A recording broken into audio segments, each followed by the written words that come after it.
107 degrees in downtown St. Louis. We're going to be seeing a few chances of some isolated showers and storms, some of which could have some stronger winds. Then into Friday, a few isolated chances of showers and storms drying up by the second half of the day. 98 degrees Friday. This weekend, we continue our first alert weather day coverage, so lasting through Sunday as it feels like temperatures all continue to climb back towards the triple-digit threshold. From the First Alert 4 Weather Center, I'm meteorologist Chance Gosh. We know it's early. Mike's not totally awake yet either. This is Mike Ferguson in the morning on NewsTalkSTL. You've probably seen this on your social media. Maybe you've seen it on some news coverage. People going out of their way, taking things into their own hands, and physically cutting down flock cameras around the country. Jerome, what are you so excited? Calm down, Jerome. Okay, we'll get to that in a little bit here. Is that the best tactic? Well, one of the conservative constitutionalist law firms, the Pacific Legal Foundation, they sue the government all the time. They're arguing not a good idea. There's a better way to fight these things. And they say there is a Fourth Amendment possible problem with them. So is the saw or the hammer better than the courtroom or vice versa? We're going to get to that a little bit later on today.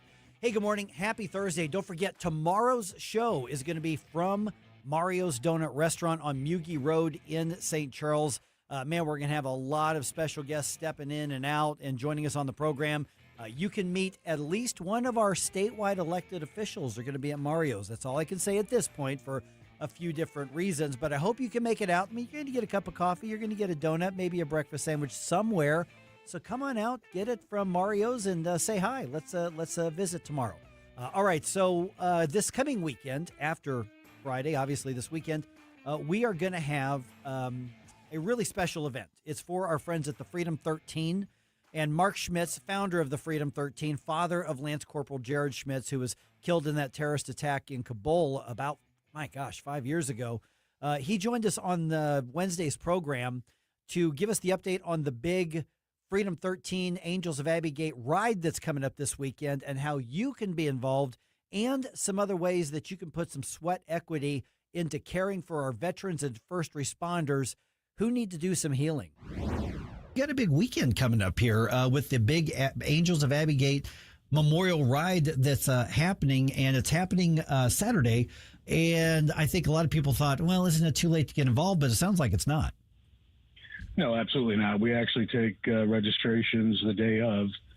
So you've got today, tomorrow.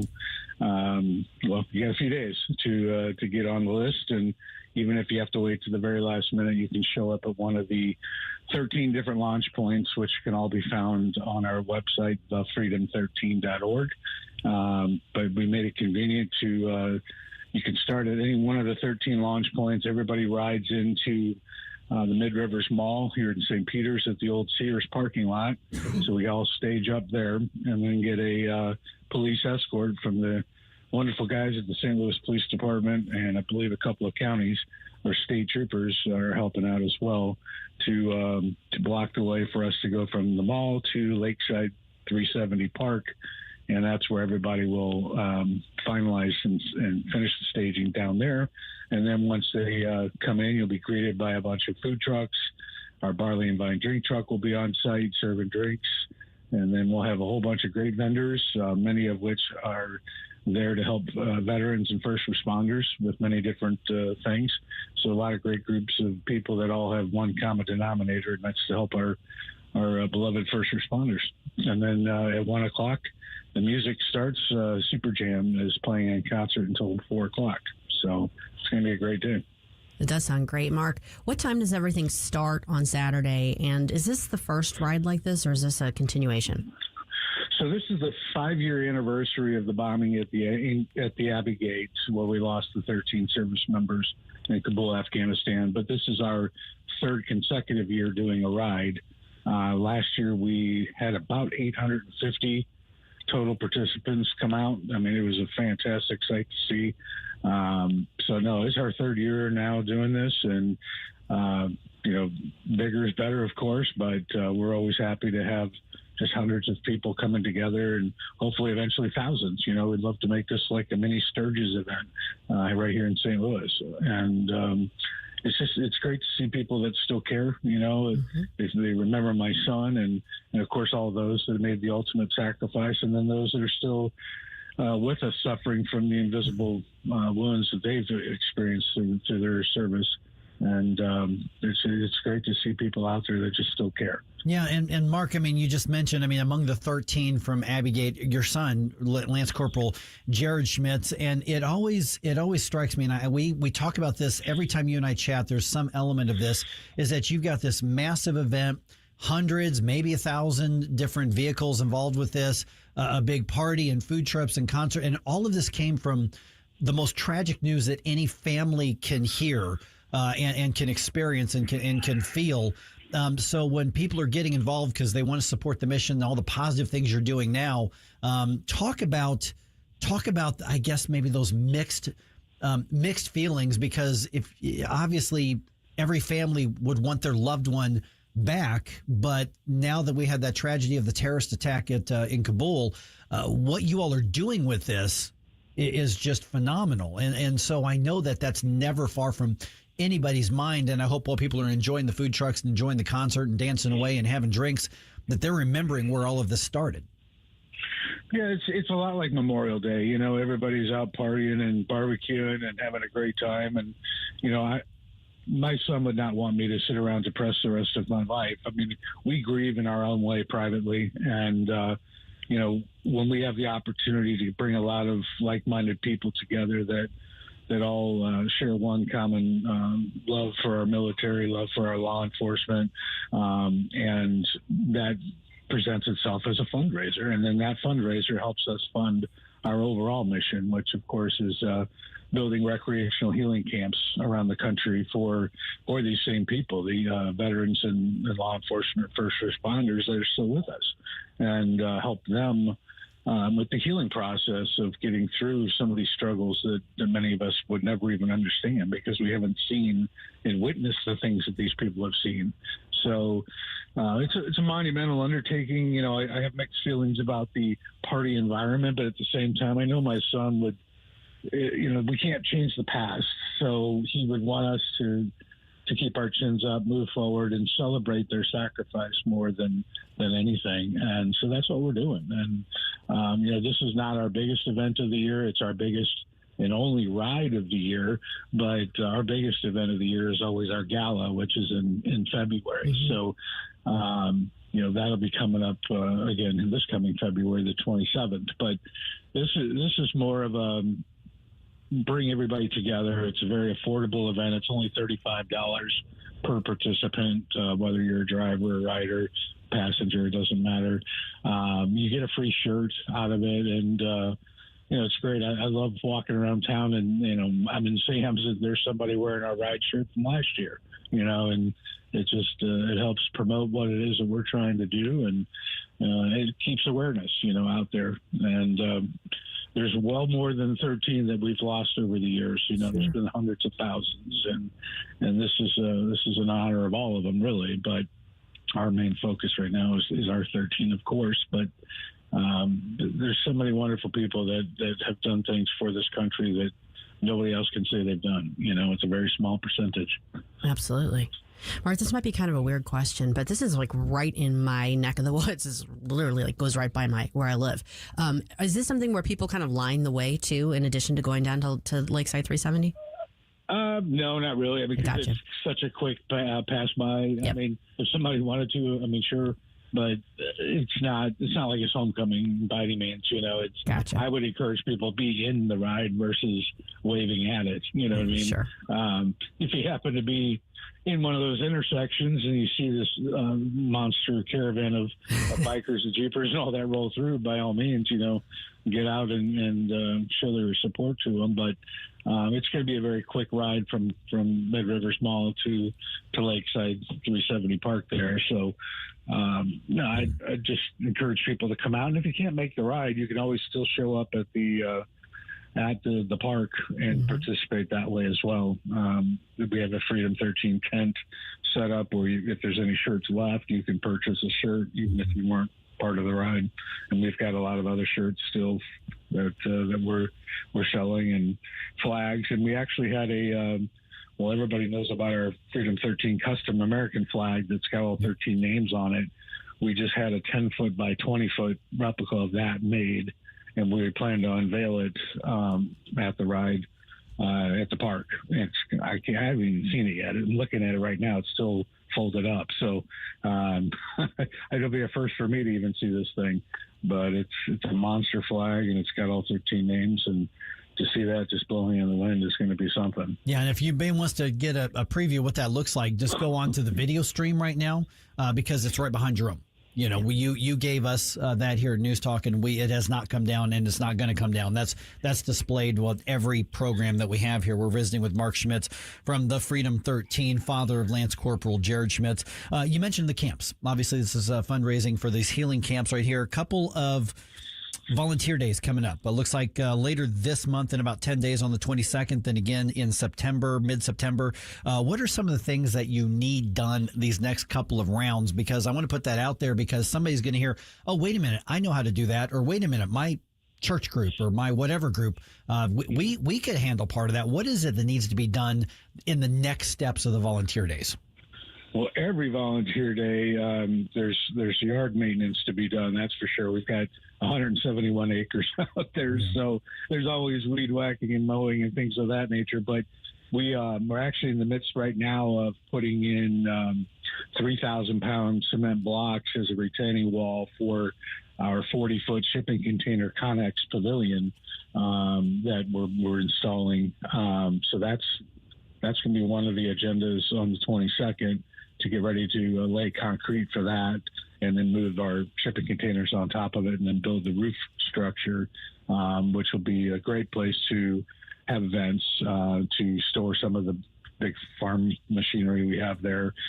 We have, from last year's gala, we were $82,000 shy of raising $1 million. It was a fantastic gala that we had for 2026, and that enabled us to afford to purchase 3 more homes. So we're getting ready to break ground on that. These will all be built on slabs, a 1-bedroom, a 2-bedroom, and a 3-bedroom. So, we'll need help with that eventually. We plan to have those done and up before the end of the year. That'll put us at 5 out of the 13 houses built. We're going to be trying to track down a large 42 to 45 foot grain silo topper to build a gazebo out there, and that'll be a sight to see where all the guests can come and gather underneath that, watch a ball game at night, sit around the campfire. We plan to install a very, very large koi pond right near that structure so they can sit there, watch the fire, watch the fish. You know, it's very therapeutic, just being able to mentally check out, take a knee for a week and just relax. But there's plenty of things that can be done. And, if you're not much in the physical labor, there's, the 2 houses that are already on site now, they're always needing to be cleaned. And, there's something for everybody. I've had kids out there helping with families, and larger corporations have reached out to do their own rent day, if you will. They come out and do their own private volunteer day, off book, and we can set that up as well. So we generally have somebody on site most days. Craig, our brand ambassador, he's our camp director. He'll be on ground most of the time anyway. So, we encourage anybody that wants to know more about it to reach out. We can give private tours and drive them around the property so they can see the 5 miles of hiking trails that we have. And I mean, it's really starting to come together. It's a very slow process. Obviously, it's a monumental task, but it is coming together. And we just got a brand new steel roof put on the main house because it desperately needed a new roof. So, very, very excited. And I'll be sharing media. That's what I do for a living, is drone and photography, videography. So I'll certainly be tracking all the progress and putting that out on the socials and stuff so people can see it.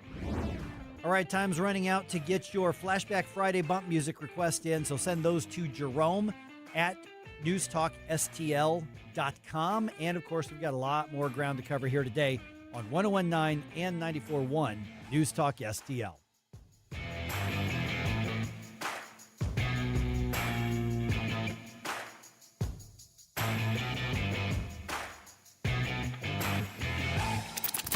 talk about race relations. This conversation has completely made me crazy. This is complete insanity.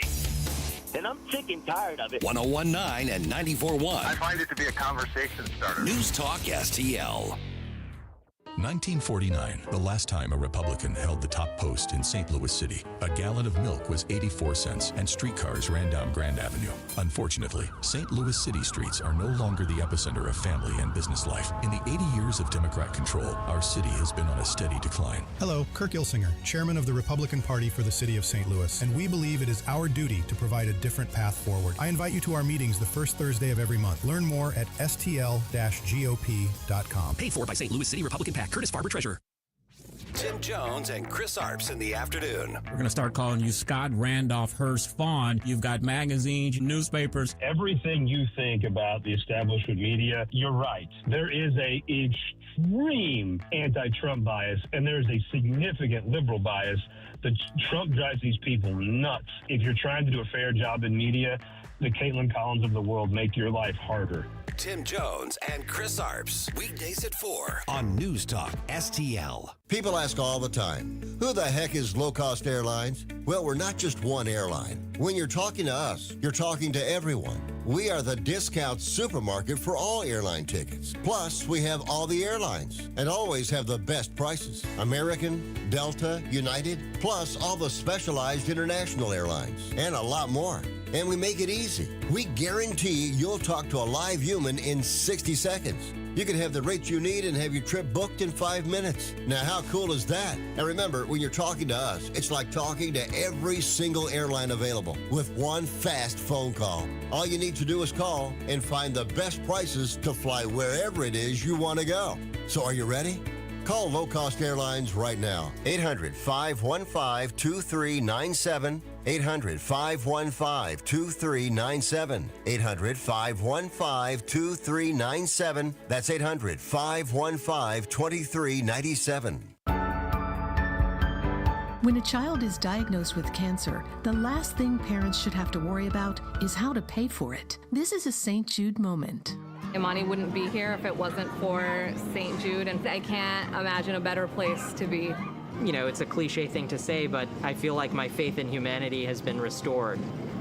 The second we arrived here, we had food, housing, transportation, treatment, you name it, it was taken care of by St. Jude Children's Research Hospital.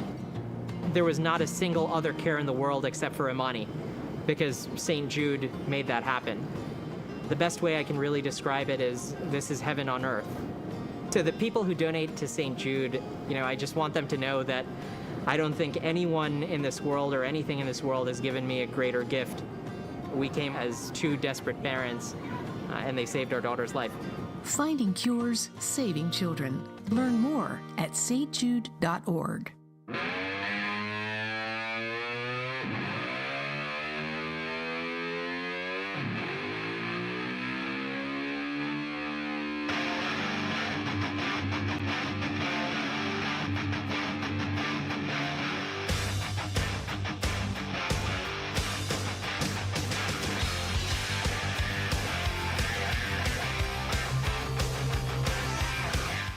Get up, St. Louis. It's Mike Ferguson in the morning. Okay, I'm going to spare everybody this because I like you all. I'm not going to sing. But I thought about opening up the show with, that old Frank Sinatra song, Love and Marriage. You remember that song? Yeah. You know, what was the Bundys, the show? I know exactly. You know which one I'm talking about. Oh, my. Why am I blinking on that? Right. Yeah, I'm just brain farting on that. But that was their theme song that they used, with Love and Marriage. Love and Marriage goes together like a horse. Okay, so relationships are in the news.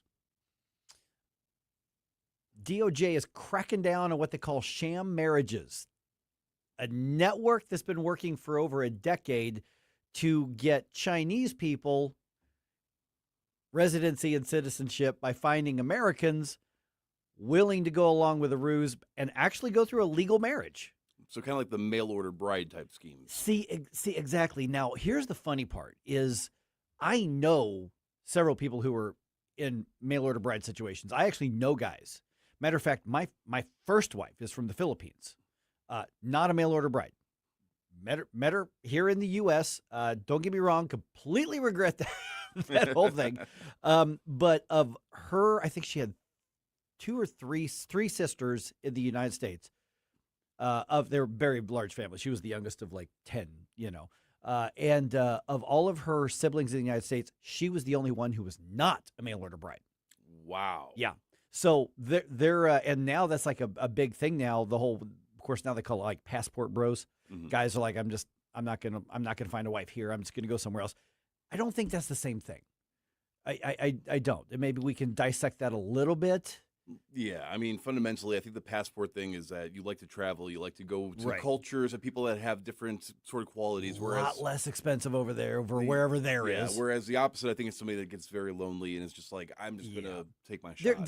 I see some of these things on social media, and it's like the creepy 60-year-old guy who's like, you know what, I can go to Thailand and find a 24-year-old who will marry, I mean, and that's just gross. It's gross. But there are others who are just like, you know what, hey, they're more feminine, they're more family-oriented, whatever. So they'll go to Colombia, they'll go to Ukraine, they'll go to Thailand, they'll go to the Philippines, they'll go to Vietnam, they'll go all these places. But what we're talking about here is a network run by Chinese immigrants, mostly, according to the DOJ, because they've arrested and charged like 11 people, saying over the last decade or so, over 1,000 sham marriages. Now, these would be legal marriages where somebody got married, did all that. But everything, when I was reading the USA Today article on this and I was reading the DOJ's press release on this morning, they were talking about ruses as far as, okay, you need to go take pictures to make it look like you're a real couple and you'll look happy and celebrate and doing all the things over the course of, 3 administrations to say, they're looking for fake stuff, even under the Biden years. So here's what you got to do to check some boxes to make them go, well, okay, well, maybe you actually like each other, and then get it passed on. So they worked the system in order to get Chinese people residency and citizenship here. And so there's been a lot of criminal charges now on that. Oh, it's not just Chinese. I know people that were affected by all different groups in Chicago. So I'm glad they're finally cracking down on this. It could be devastating when somebody's taking advantage of like that. I remember, this was, I don't know, 30 years ago. I had a buddy of mine who was a missionary to Russia. Legitimate missionary. He was over there doing, church stuff, and he was there when a lot of violence broke down. He had to come, but he met his wife there, a beautiful young woman. They make a great couple. They've got kids. They've been married for 25 years. And Russ and his wife, legitimately met there, got married in Russia, but then came back here and then got married here just to, but that's totally legitimate. But I remember one time we were hanging out and we were all past college and starting our careers, and his wife had a sister that really wanted to come here, and he's like, hey, she really wants to come here. Would you consider like meeting her? Because we want to find her a husband so she can get here. He didn't have anything like nefarious, but I'm like, wait a minute, you just want me to say I do to get your wife's sister here? Well, yeah, she's really nice and she's beautiful, and she's showing me pictures. She really was. And I'm just like, no, that's not why you do that. You get married for the right reasons. Guys, get married for the right reasons. The right reason is because you want to lose all your stuff later on in life. Yes. Do it right. Just say it. Okay, but we'll get into what these criminal charges are, because it was like an elaborate thing.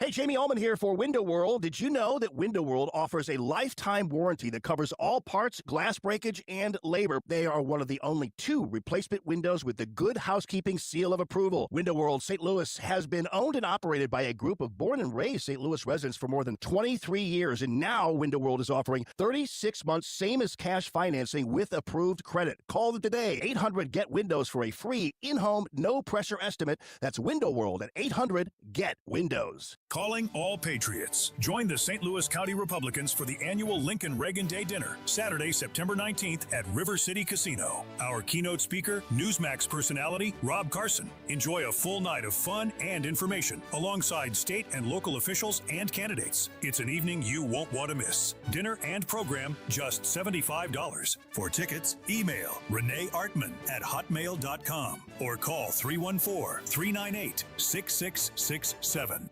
JC's Wayback Machine. Sunday is the anniversary of the King falling off the throne, so we'll crack open our extensive Elvis file. The Beatles performed at Busch Stadium this week in '66. We'll remember the stadium worker whose only job that day was to keep the boys from being electrocuted. And who are these people who talked to the Post and expressed mixed reactions about GNR being here Sunday? Brought to you by the Weber Automotive Group. It's JC's Wayback Machine. Every Saturday night, 6 to 9 on News Talk STL.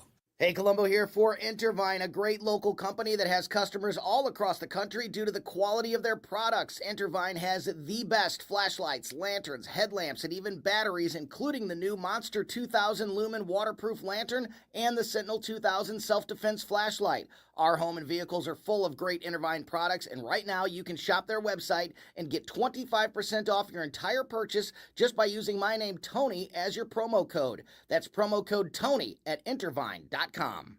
Every 40 seconds, a child disappears.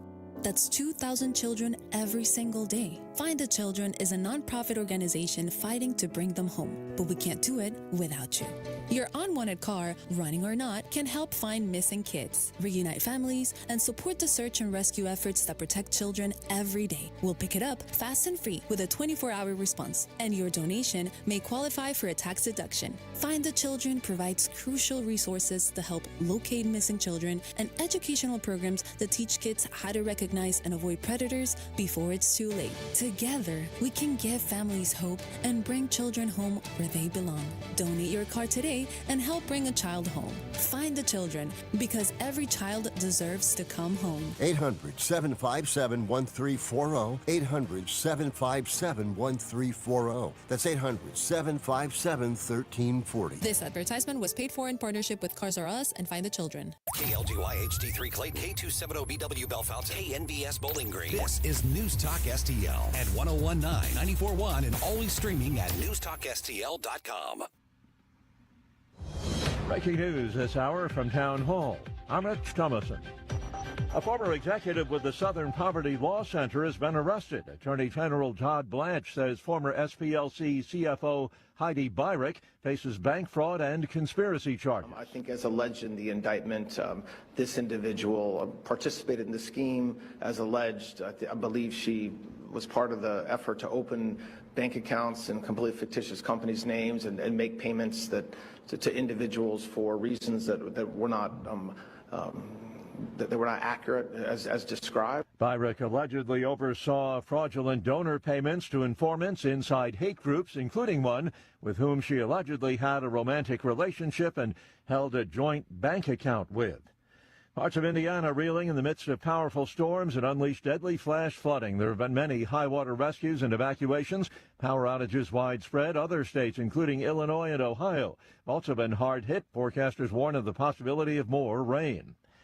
How much is an NBA franchise worth these days? In the case of the LA Lakers, a bundle. The Los Angeles Lakers are being sold to businessmen Josh Kushner and Bob Iger for $12.5 billion, the second time in just over a year. The sale, first reported by ESPN, still needs approval from the NBA's Board of Governors, and that process can take several weeks. The Lakers were valued at $10 billion last year when Mark Walter purchased a controlling stake from the Buss family. Kushner and Iger had also been involved in trying to get an expansion team for Las Vegas, but by buying the Lakers, the two do not have to wait for that decision. If it happens, expansion could take place in the 2028-29 season. I'm Marcela Sanchez. Wall Street Dow futures are up 118 points. NASDAQ futures 24 points higher. More on these stories at townhall.com.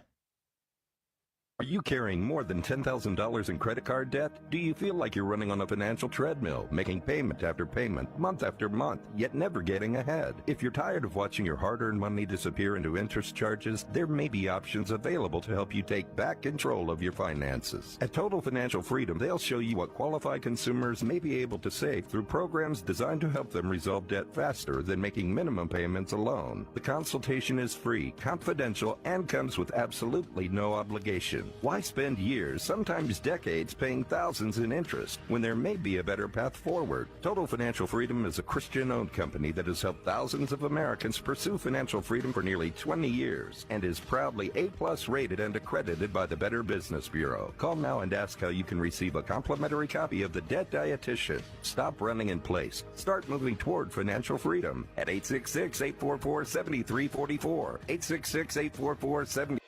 From the News Talk STL Weather Center. I'm meteorologist Shan Scotch with your first alert forecast. We're tracking highs towards mid-90s, but feels like temperature could be up to 107 degrees in downtown St. Louis. We're going to be seeing a few chances of some isolated showers and storms, some of which could have some stronger winds. Then into Friday, a few isolated chances of showers and storms drying up by the second half of the day. 98 degrees Friday. This weekend, we continue our first alert weather day coverage, though, lasting through Sunday, as it feels like temperatures all continue to climb back towards the triple-digit threshold. From the First Alert 4 Weather Center, I'm meteorologist Shan Scotch. This hour of News Talk STL brought to you by Chris Cooper and Serenity Wealth Management. Business owners, download your free playbook for financial clarity at SerenityWealthBiz.com. That's SerenityWealthBiz.com. Hey everyone, this is Jesse from Reach Reproductive Health. And I need you to mark your calendar because on October 22nd, it's going to be a big night in St. Louis. It's going to be our second annual Reach Gala, and it's happening at the factory. Incredible live music, powerful speakers, a night to celebrate life, and to support the Reach mission. Stay tuned to find out who's taking the stage. I promise you won't want to miss it. Registration is open right now at outreachforlife.org/gala. A Disney cruise is no ordinary vacation. It's an adventure, a fairy tale, a dream. Step aboard and discover where favorite Disney characters meet fun for the whole family, where total rest and relaxation meet the ultimate escape and excitement, where a dream vacation meets a magical cruise. Only on Disney Cruise Line, where magic meets the sea. Magic Expeditions will make planning your Disney cruise easy. Reach out at magicexpeditions.com.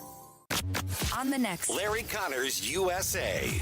The story behind the story. Big Mama Thornton and other black artists who did not make the big money white artists did. Larry Connors USA. Now, weeknights 6 until 8 on News Talk STL. Mike Ferguson. I'm not like the rest of you. I don't make mistakes. Susie Moore. What you're telling me doesn't sound logical, my dear. Get up! Get up!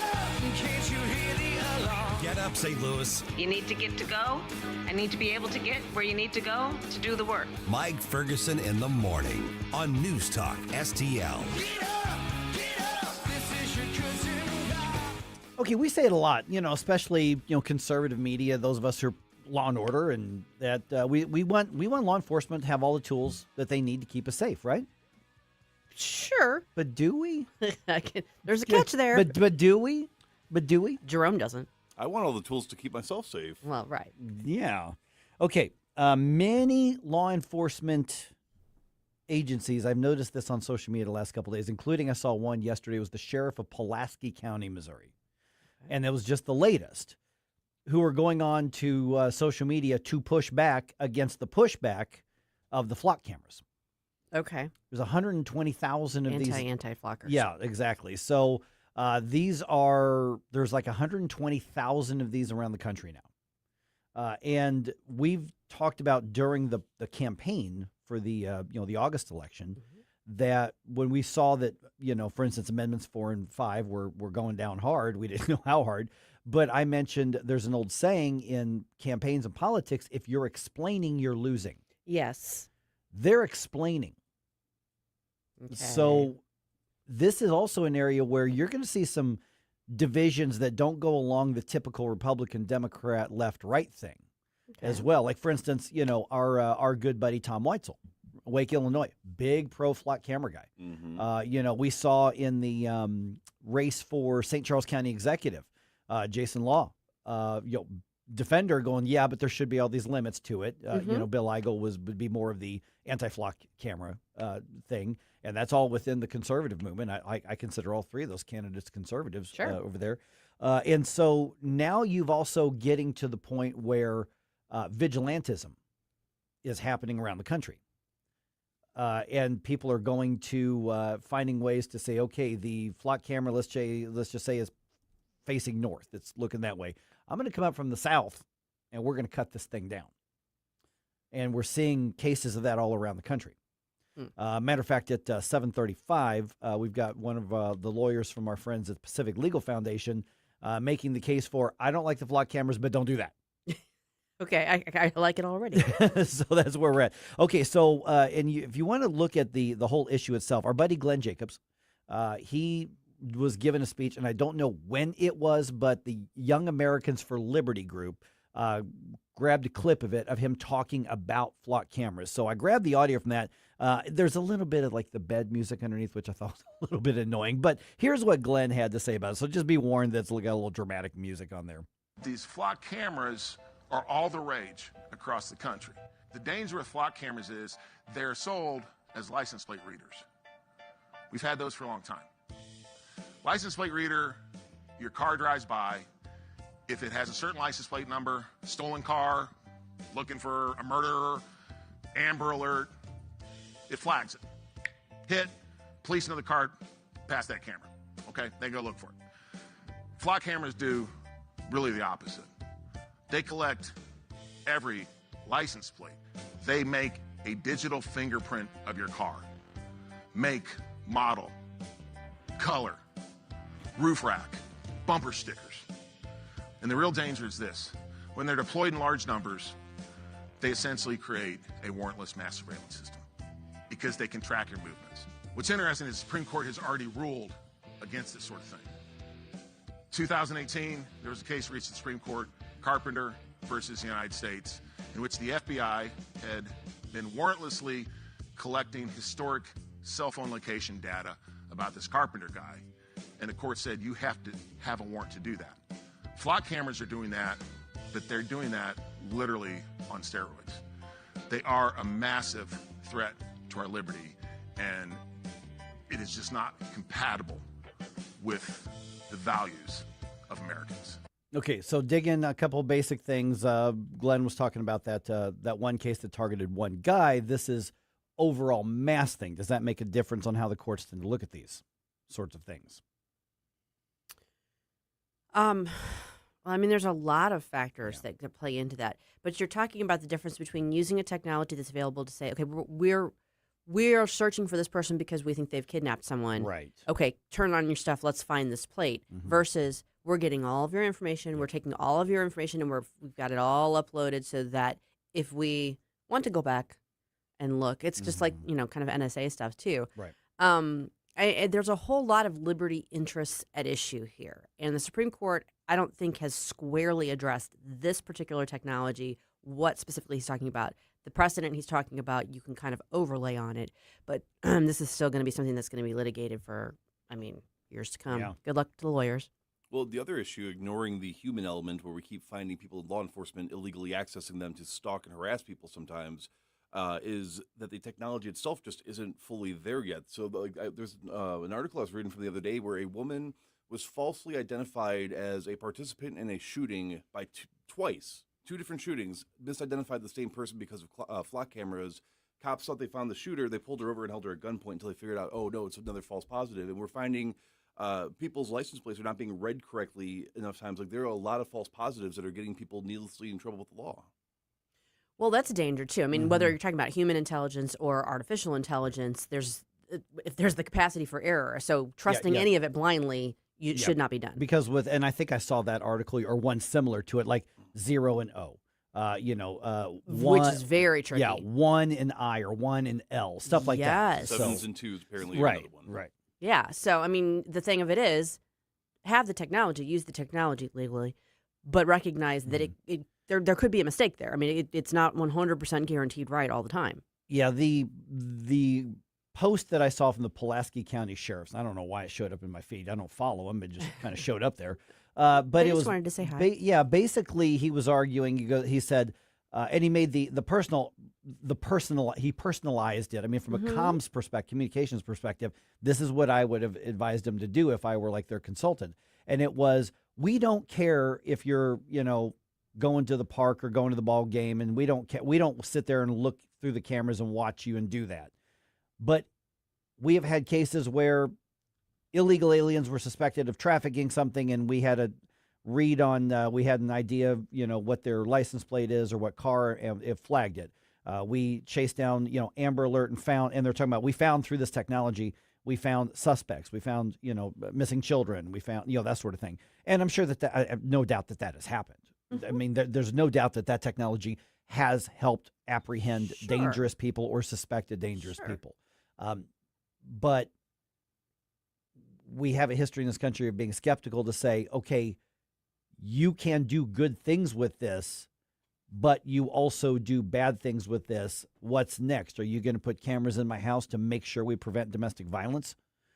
I mean, and so that may sound like an absurd question, but how many years ago would we have said, what are you going to do, put cameras everywhere and watch everything we go to prevent? Well, now that's where we are. I mean, that's exactly where we are right now. Well, and the other implication of this, too, is that because these are connected to a national database, so there's a different case that I was reading about. I can't remember which state it was. The person was coming from, where they went from, but they went from one state, they left the state, followed all the laws and everything, but they went specifically to go get THC products, which were illegal in their home state. So they went out there, they purchased THC, came back, but because the flock cameras was tracking it, they knew exactly that when he arrived at the dispensary and when he was coming back, and they preemptively pulled him over, and they said, oh, yeah, we believe that we have probable cause now to believe that you have illegal substances in your vehicle. That sounds like a fascinating he's facing charges over that. Wow. That's a fascinating. So you have somebody who is breaking the law. But you wouldn't know that they were breaking the law if not for the fact that you were tracking them with a AI surveillance state, national database. I know, but what I'm saying is it's not as clear a case where it's like mistaken identity or somebody who's truly literally done nothing wrong, as opposed to someone who is they're knowingly breaking the law, but the technology is such. Yeah, I mean, I don't. There's no easy answer to this. No, there's not. And then so we're going to talk to Amy Peikoff at 7:35. So it's going to be a little bit before we talk to her about this. But now we've got situations where we're getting reports of multiple times people knocking these things down, or taking the cutter and taking out the poles, and they're saying, D. Snyder, like that great philosopher D. Snyder, we're not going to take it. And this is somebody else's property, and sometimes it's the government's, and sometimes it's flocks. Yeah. So there is a property rights issue here. Either way, doing that is not the legal approach to doing it. But I mean, it's there are no easy answers to this discussion at all. Tell us what you think. Send us notes on, Facebook and Rumble, and tweet at us and all that kind of stuff.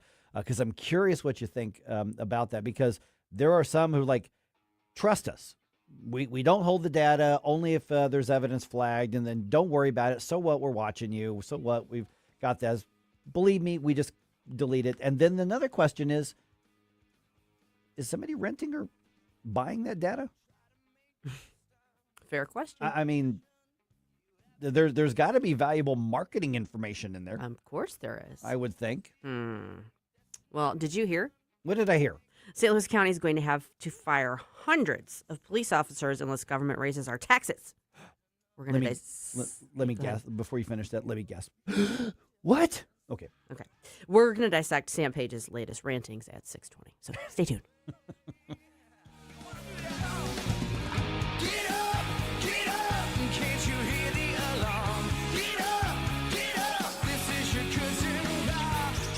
Trees do a lot for you. Shade, beauty, curb appeal, but are they safe?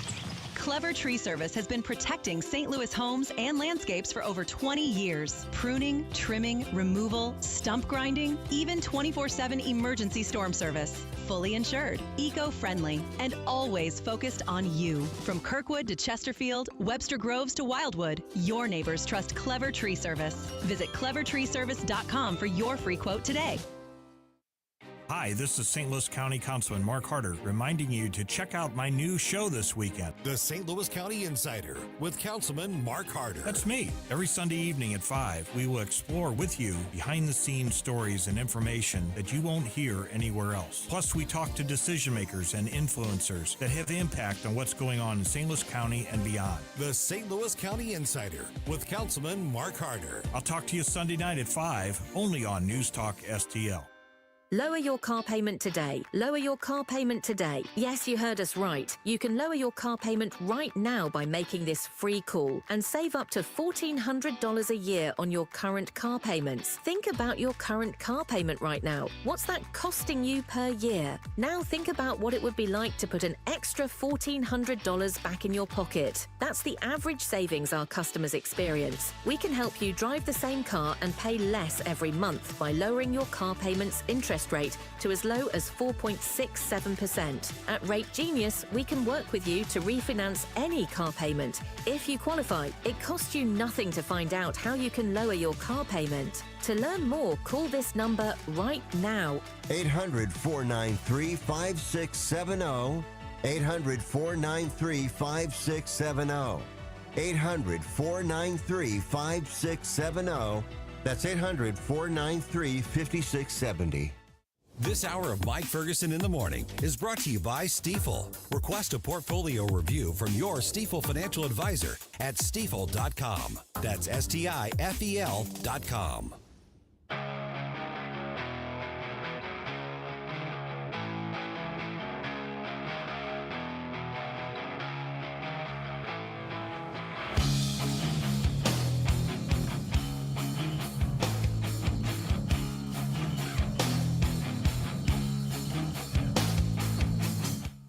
Hey guys, Billy Crow here from Jeffco Patriot Radio. Hope you had enough time to freshen up your coffee, because now we're back with Mike Ferguson in the morning.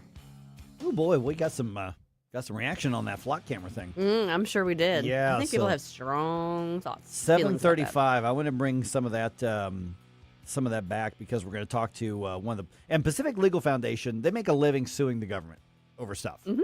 And I'll just give you the preview. Amy says there's a Fourth Amendment argument here. That's what she says, because that's been one of the things that law enforcement has said. They said there's no Fourth Amendment thing. You're out in public. And she goes, yeah, maybe. But then she's also going to argue, I'll tell you right now, stop running your cars over them and knocking them that's down. not the solution. Right, that's what we're talking about. But yeah, and I know somebody had some thoughts on it, but I guess their signal wasn't doing well. We couldn't get a hold of, Yeah, we're having a slight issue with the phone line, so I apologize to whoever was trying to call in to make their comments. Yeah, okay, so Jay Monty, and then I want to go to the Sam Page thing that Susie was just talking about here. Let's see here, Jay Monty on Rumble.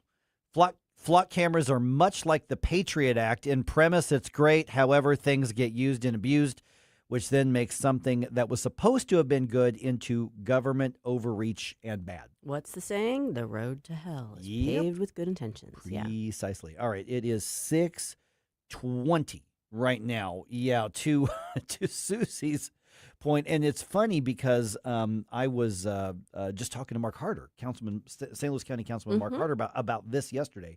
Sam Page really seems to enjoy doing his press conferences and making dire predictions, because I guess he needs something to do in between, hearings in his criminal case and that sort of thing. And he's now going to the media and saying, because taxes didn't get raised unless the county government raises taxes, finds new revenue streams. And he's talking specifically, even though voters said no to Prop U and the online sales tax hike twice, and most recently by a 2-to-1 margin, he says they should put it back on the ballot in November, or the county council should just raise taxes. And the county council's like, yeah, we actually just heard what the voters said. We're not going to do that. And he's now saying we could have to fire possibly 200 St. Louis County police officers. So I'm talking to Mark Harder about this. Of course, he's just Mark Harder. It's funny because during the last council meeting, he told me, he said, I finally thanked Sam Page and said, glad you've suddenly discovered fiscal restraint and responsibility. Welcome to the discussion. Or something along those lines. I'm like, yeah, that sounds about right. Welcome to the party, pal. Yeah. And first of all, the St. Louis County Police Department has like 150 150 or 160 open positions for police officers that have been approved. Okay. So he said, if we do have to cut, he goes, we're just not going to fill positions that are not open. Right. So getting them to the media and saying, the numbers don't lie, we could have to lay off 200 police officers. The numbers don't lie, but I do. Right. Yeah. And he says, here's the problem with it. He said, we can all roll our eyes because we know that he's full of crap. He said, but I'm getting phone calls from, Mark is telling me, I'm getting phone calls from, commanders saying our young officers are spooked now. Well, right. Because the union contract is last in, first out. As part of public sector union contracts, your job is secured, not based on who's best at the job, but who's been there longest. That's how that works. Yep. He said, we're worried now. We've got young police officers right out of the academy, 1, 2, 3, 4 years of experience. And they're hearing the county executive saying, we're going to have to fire 200 police officers. And they're like, pretty sure I'm within the last 200. Maybe I should start looking at other jurisdictions just for job security. Right. And the unintended consequence, because I don't think Sam Page is trying to scare off police officers. I think he's trying to scare the public, and he's trying to scare the government into raising more taxes. And doesn't care what the effect of that is. Exactly. And I honestly, until Mark told me that, I hadn't even thought about that. That would have not crossed my mind. He said, he was telling me, he said, think about it. He said, you're a, 27-year-old, 26-year-old graduate from the police academy. You've got this job, which by all accounts, from what I'm being told, St. Louis County, pretty good gig for law enforcement. Law enforcement's going to be tough anywhere, but pretty good gig, and it's going to be hard work. You got areas that are dangerous, but you also have, a good relationship with most of the people and with the government. You don't have to deal with like defund people like you do in St. Louis City. He says, and they're looking around and going, if they're going to cut, if they're going to start laying off, I'm on the chopping block.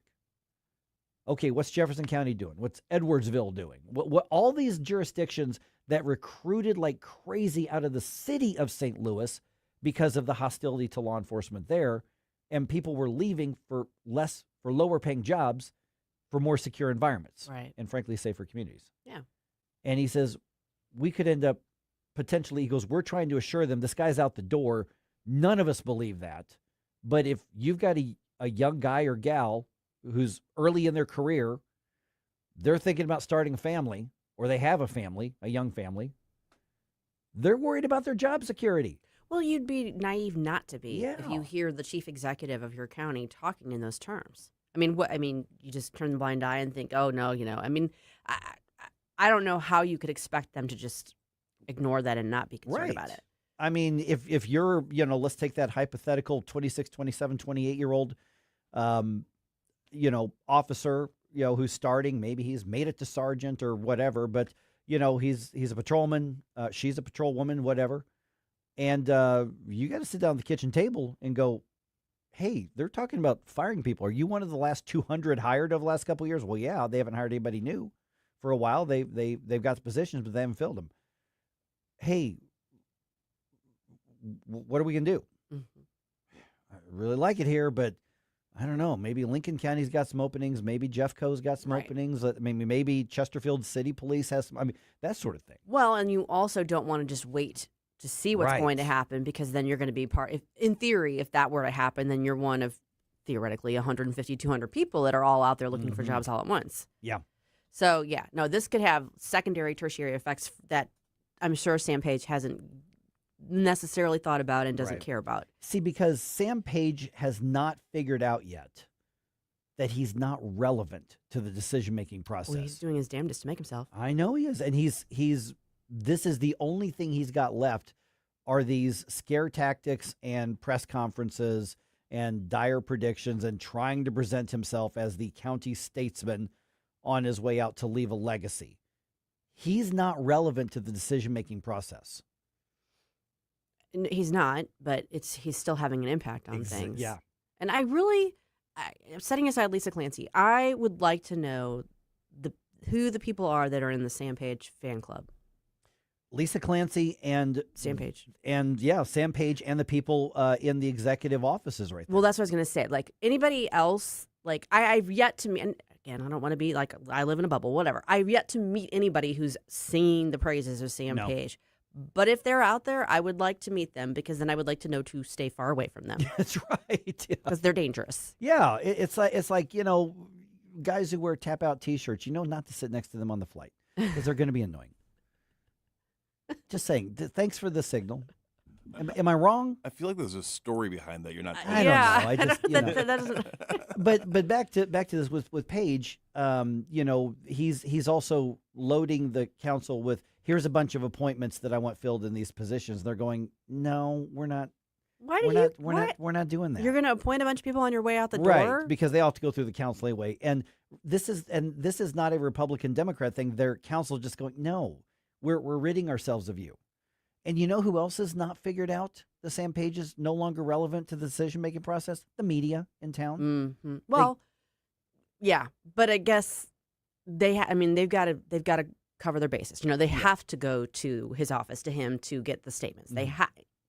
Oh, I get that. But at the same time, I think, like, for instance, when he did his thing, gosh, I don't know, month and a half ago, trying to push for the city-county merger again. Mm-hmm. Trying to be the leader. So many media started writing articles as though that's a serious conversation right now. It's not. Right. You know who seriously wants it? The city and Sam Page. Mm-hmm. Nobody in the county wants this. I mean, there's a few left-wingers out there who are like, yes, we're going to help. It's a bad idea.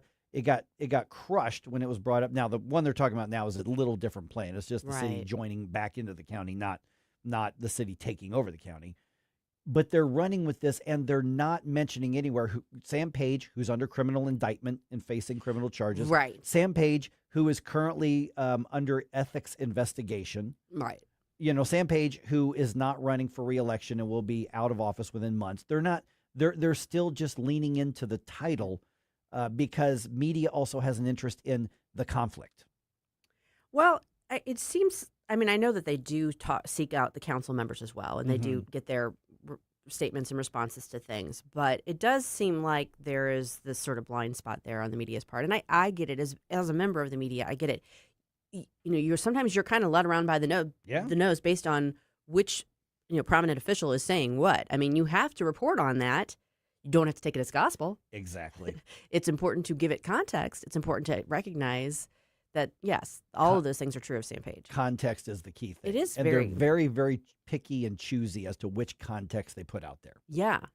I mean, if they wanted to have the right context, they would look at this and, and again, Mark and I and Mike Archer, we're going to talk to Mike in the 8 o'clock hour, and Dennis Hancock, and I don't know that I've seen a partisan elected board work together as well as I've seen the St. Louis County Commission or council. Yeah. I don't know that I've seen a partisan board get along that well. In part, they have a common enemy. Well, that's exactly what it is. And Mark and Dennis in particular have said, listen, we disagree with them on some stuff. Sure. And some big stuff. He said, but we've just got this environment where we vote, sometimes we win, sometimes we lose, and then we know we've got other things we have to take care of. Well, it comes down to whether you want to actually govern or just play politics. There's nothing more to add. That's it. Guess what Sam Page wants to do? Play politics. Very well said. Now, Susie told us about baby Gabriel on Wednesday. Well, now he's here officially after being born yesterday, and he's already the center of a legal fight involving parents who don't want him. Let's talk about the big picture in all this coming up here at 6:35.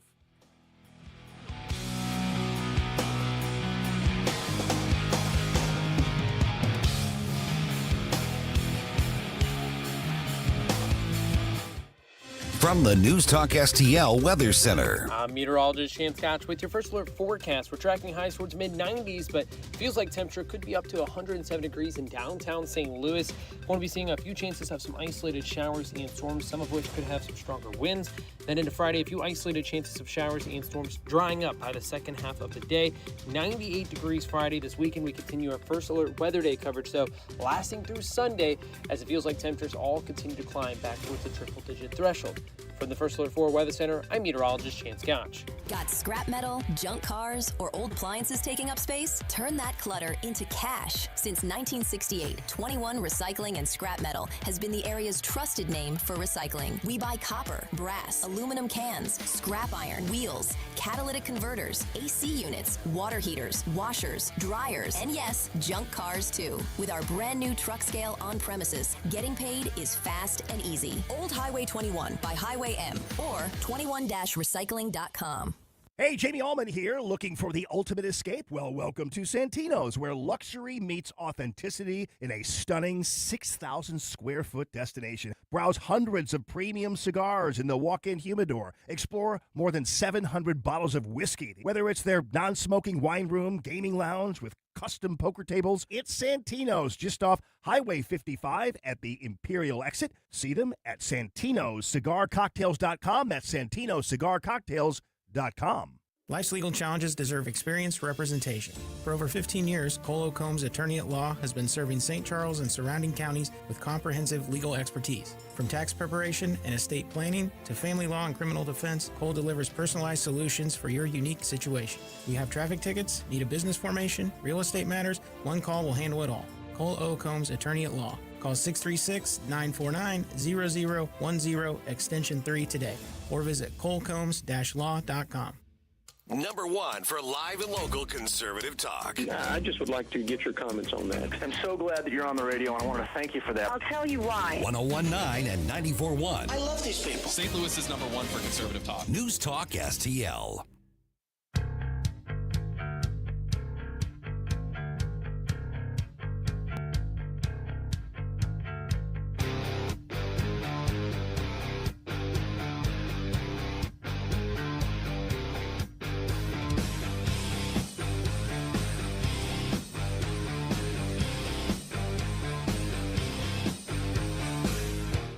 Good morning, St. Louis. Hey, it's Vince from The Vince Show right here on News Talk STL every weeknight at 8. Right now, it's back to Mike Ferguson on 1019 and 94.1 News Talk STL.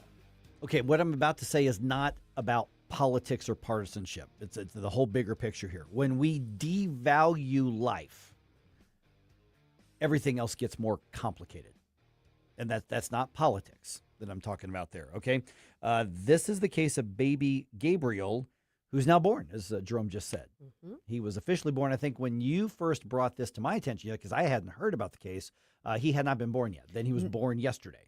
Correct. Yeah, I mean, we knew he was soon to be arriving. He was on the way. It was not like he was a long way off, but yes, he has now arrived. So I want to get into the bigger picture here, because there's obviously just a massive human interest, story, awe factor kind of thing.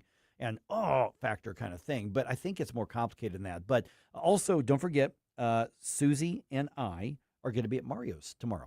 Jerome is keeping the show on the air here, but we're going to bring back goodies. I was going to say we definitely got to bring something back. We're bringing him some goodies back here. But I'm not kidding when I say everybody come on out.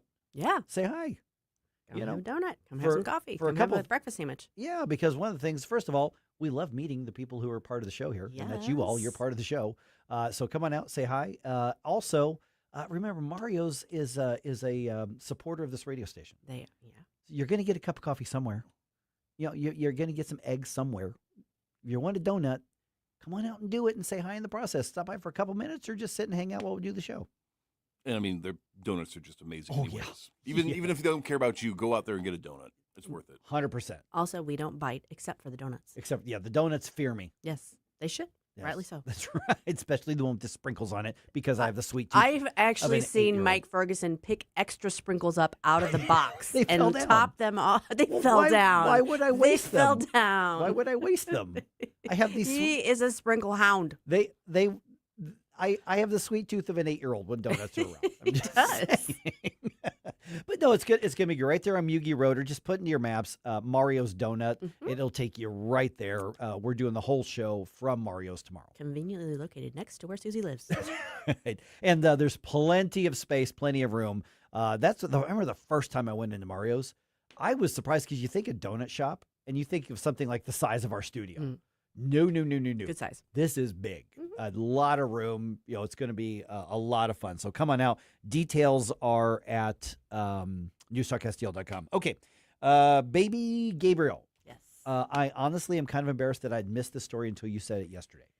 Yeah, it just started kind of percolating up in the news the past couple of days. And just to give people a brief refresher, surrogate situation in California, surrogate mothers carrying baby at about 20 weeks or so is diagnosed with a serious heart condition that can be deadly. However, it also can be remedied with a kind of like an emergency surgery immediately after birth, and then two follow-up procedures. There's about a 70% success rate with those procedures. However, when it was discovered that this baby had this defect, the biological parents, the people that contracted with this surrogate mother to carry their child, and I don't know yet much about them. I don't know, other than they're in California.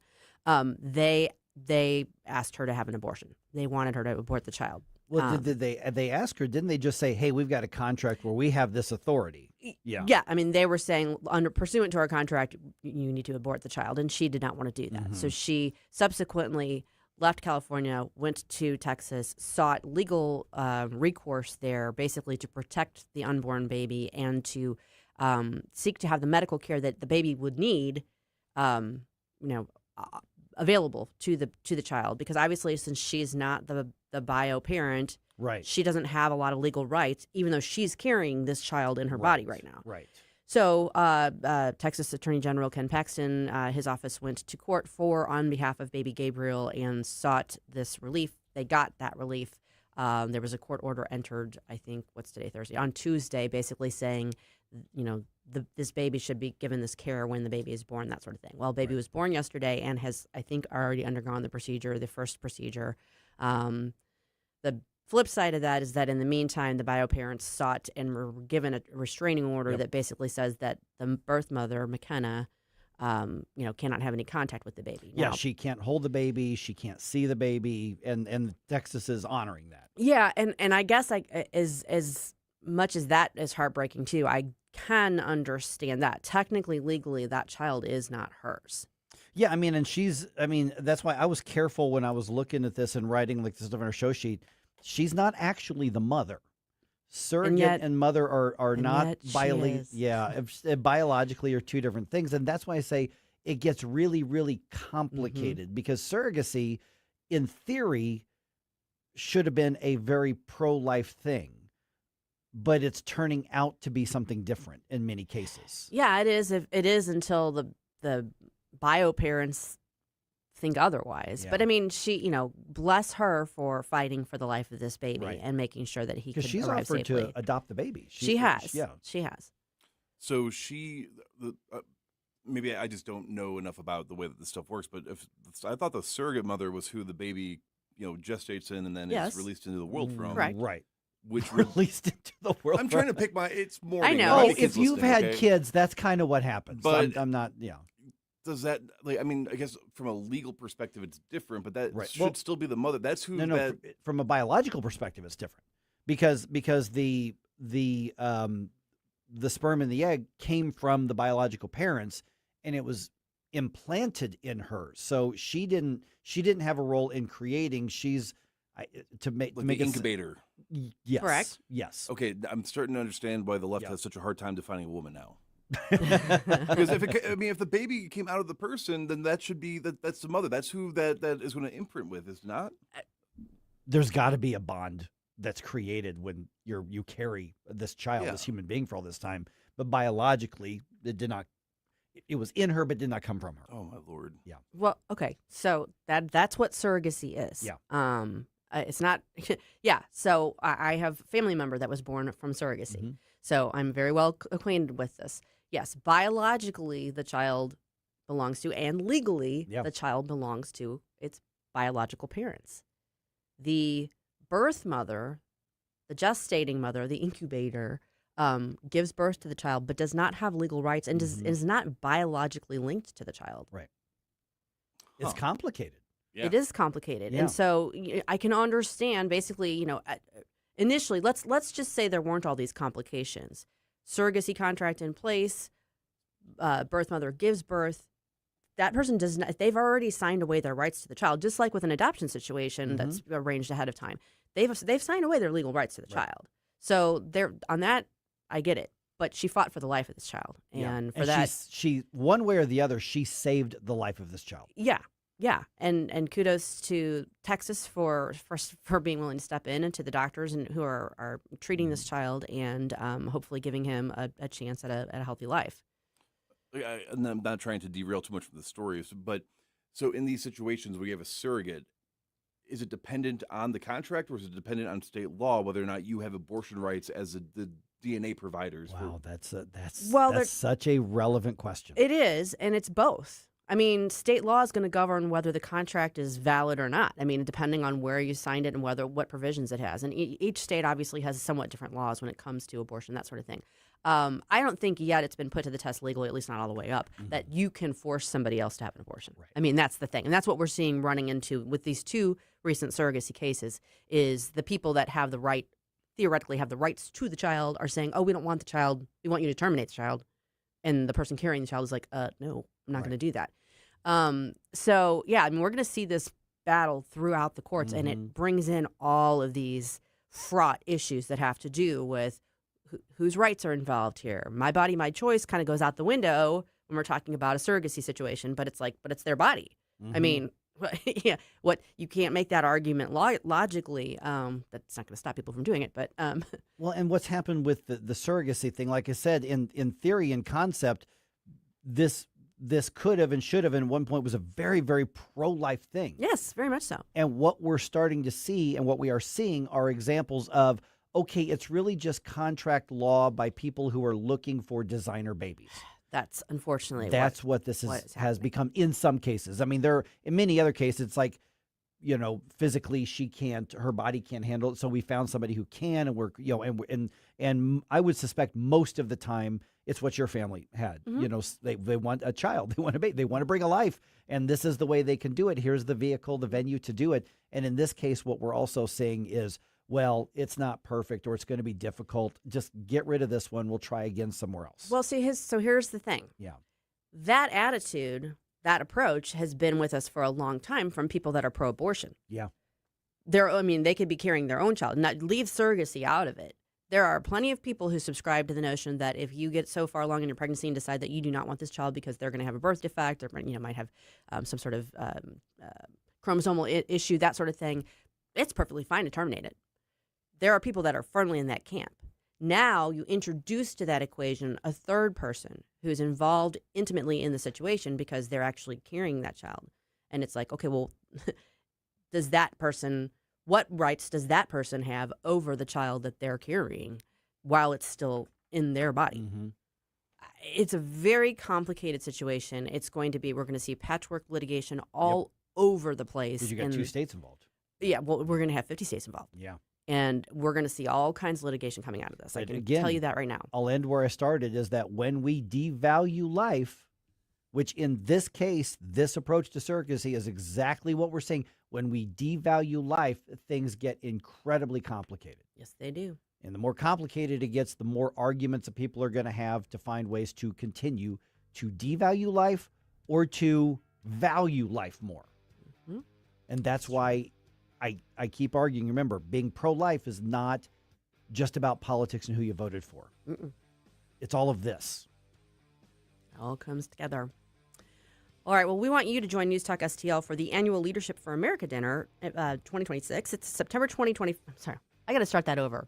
The Leadership for America dinner 2026. It's September 25th in the St. Charles Convention Center Grand Ballroom. It's going to feature Nick Shirley as the keynote speaker. Nick is the independent journalist who exposed the alleged fraud in Minneapolis and the Leering centers and such. Plus, there's going to be other speakers. Those are going to be announced soon. Your ticket price includes dinner and the program and must be purchased in advance. So for tickets and more information, simply go to newstalkstl.com/Nick Shirley.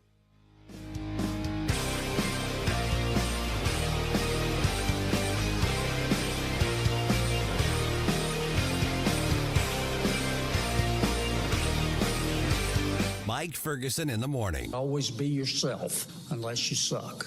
On News Talk STL. summer's almost over. That doesn't mean you still can't have some great football tailgating sort of parties on your porch, your deck. Wait a minute, you don't have a deck. You need a deck. That's why you need to talk to my friends at STL Fenceworks. Mike Ferguson here, STLFenceworks.com. That's where you look. Or if it's just a matter of planning for next year when it comes to fencing around your home to create that home that becomes something really, really special and safer, or if it becomes something where you want to improve the quality of your life and your family time and your time with your friends and have those parties, have that barbecue.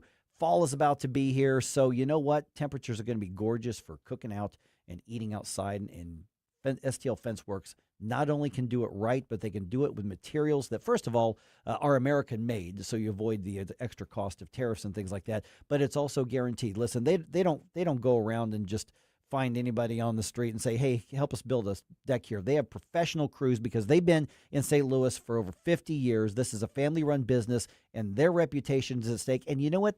I know these guys. They want to do it right because that's how they do business. Don't believe me? Go check out the reviews. Yelp, Better Business Bureau, you name it. American-made products, specially treated materials that mean you will not have to get out there and resand and retreat and restain every year or two. No, these are long-lasting with guaranteed work. STLFenceworks.com. Tell them Mike told you about them on the radio. If you have a phone, you have a radio. Download the all-new NewsTalk STL app. Love the all-new app. And listen anytime, anywhere. JC's Wayback Machine. He's played the president's chief of staff, and a couple of his sons have been in lots of movies and TV shows. Martin Sheen is this week's A-List Interview of the Week. Plus, you'll hear Tom Petty's demo for Into the Great Wide Open and some acoustic stuff from Jeff Lynne. All brought to you by the Weber Automotive Group. It's JC's Wayback Machine. Every Saturday night, 6 to 9 on NewsTalk STL. Hey there, Chris Cooper here, your financial friend with Serenity Wealth Management. You know, money has a way of funding our lifestyle, funding our fun, but you know what? We want to make sure it goes to causes we care about. We want those causes to be right here in our home state of Missouri. So joining me in the studio this week for the Serenity Wealth Now show, we have got Dave Wellborn of the Mo Better Foundation right here in the state of Missouri. So tune in, the Serenity Wealth Now show right here on NewsTalk STL, Sunday morning, 9 a.m. We'll see you there. Investment advice offered through Fortis Capital Advisors, LLC. Hi, I'm Dr. Alan Link, owner of the Dental Link. You've heard ads about teeth in a day, but did you know that you will be chewing on plastic, acrylic teeth? Here at the Dental Link, we can give you porcelain crown and bridge teeth utilizing mini dental implants that function much more like real teeth at about half the cost. Plus, mini dental implants are less invasive, less painful, and your recovery time is much shorter. Give us a call at 314-794-6464 or simply visit us today at thedentallink.com. This hour of Mike Ferguson in the Morning is brought to you by Stifel. Request a portfolio review from your Stifel financial advisor at stifel.com. That's STIFEL.com.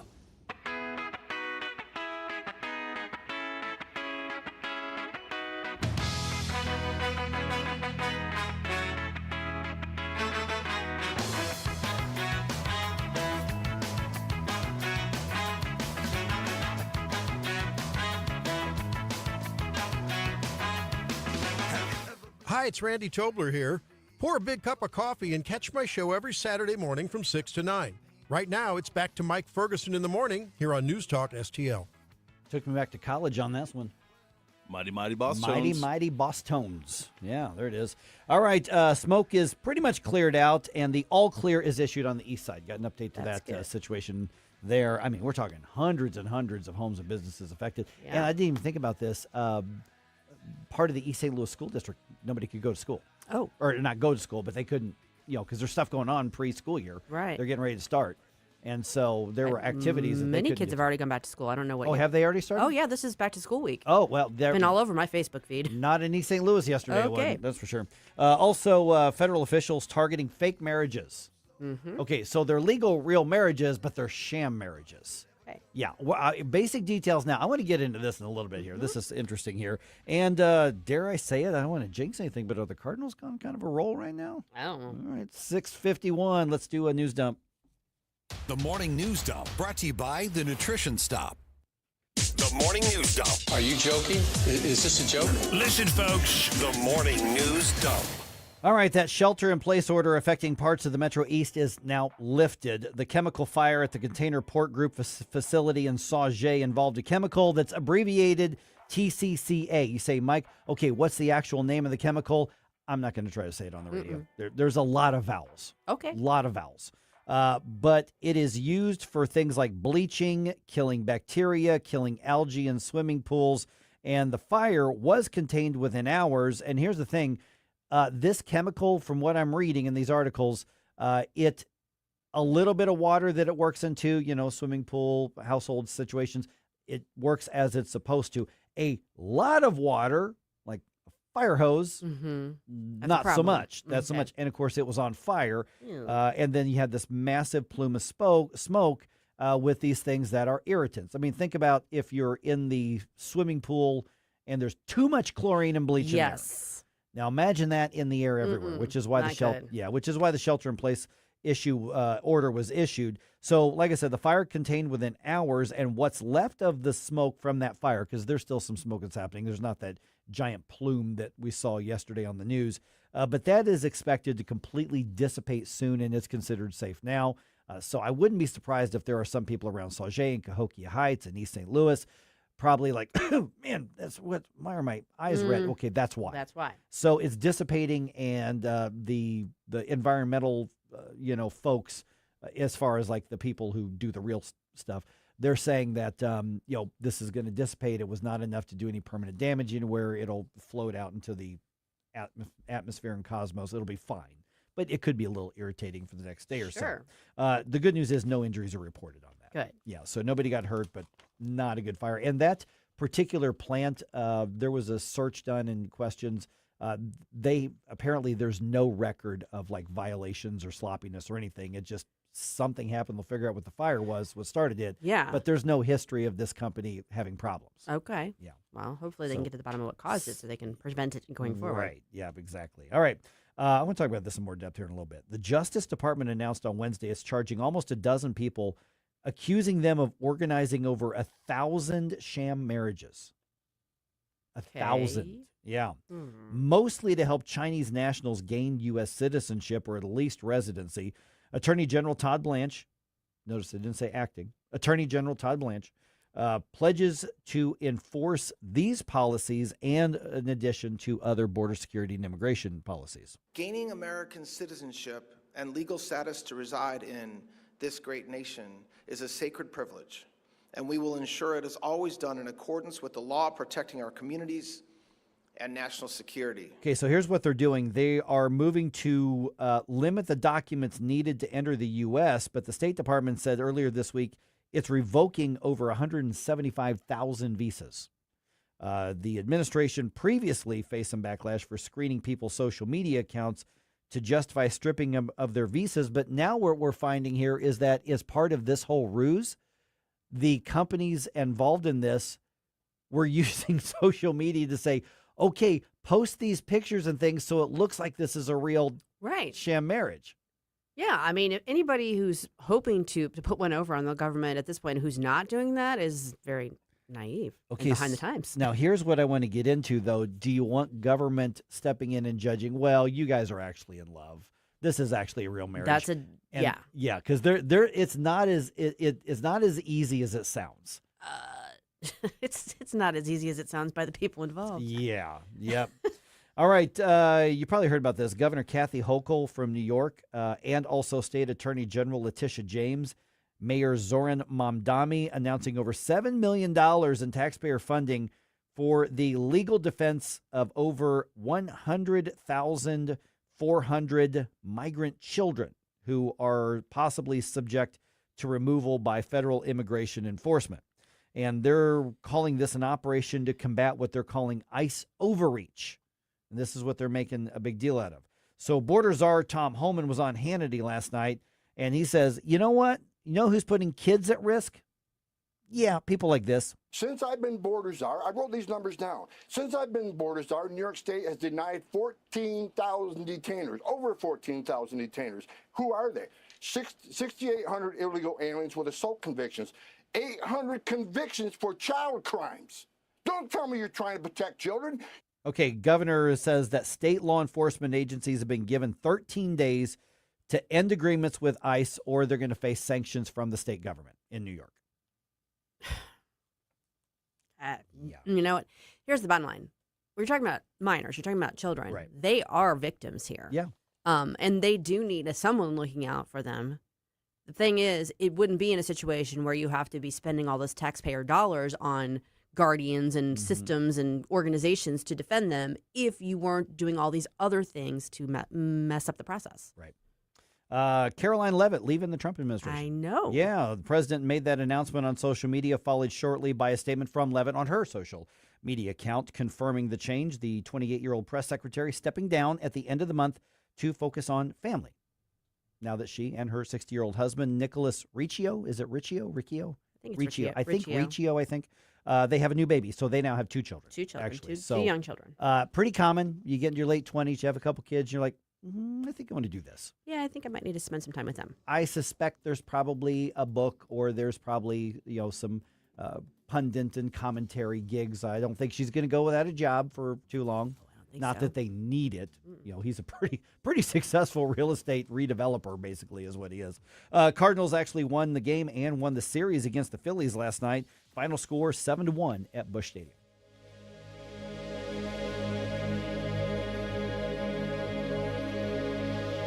Jamie Allman here, tossing and turning over retirement worries. You're not alone. 3 out of 4 Americans share your concern about having enough saved. But here's the thing. A comfortable retirement isn't out of reach, even if you're planning for 30 or 40 years ahead. Every day, Jeff Portman from the Gemini Wealth Group helps people avoid the critical mistakes that can derail their retirement. Build your path to financial confidence. Visit GeminiWealthGroup.com or call Jeff directly at 314-888-0123. Securities and advisory services offered through LPL Financial, a registered investment advisor. Member FINRA, SIPC.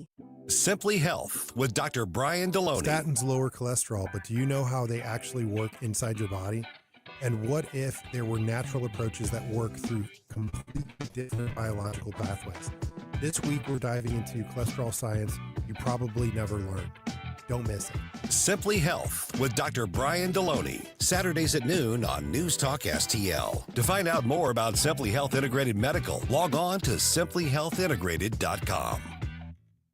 Chris Arps here, and after Becky and I leave church on Sunday, we head down the street to Capriotti's to grab a classic meatball sub. I love Capriotti's, and you will too. Visit Capriotti's now at 2 locations on Manchester, McKnight, and Rock Hill, and now in Creve Coeur on Olive, just 1 mile west of 270. Calling all Patriots. Join the St. Louis County Republicans for the annual Lincoln Reagan Day Dinner, Saturday, September 19th at River City Casino. Our keynote speaker, Newsmax personality, Rob Carson. Enjoy a full night of fun and information alongside state and local officials and candidates. It's an evening you won't want to miss. Dinner and program, just $75. For tickets, email reneeartman@hotmail.com or call 314-398-6667.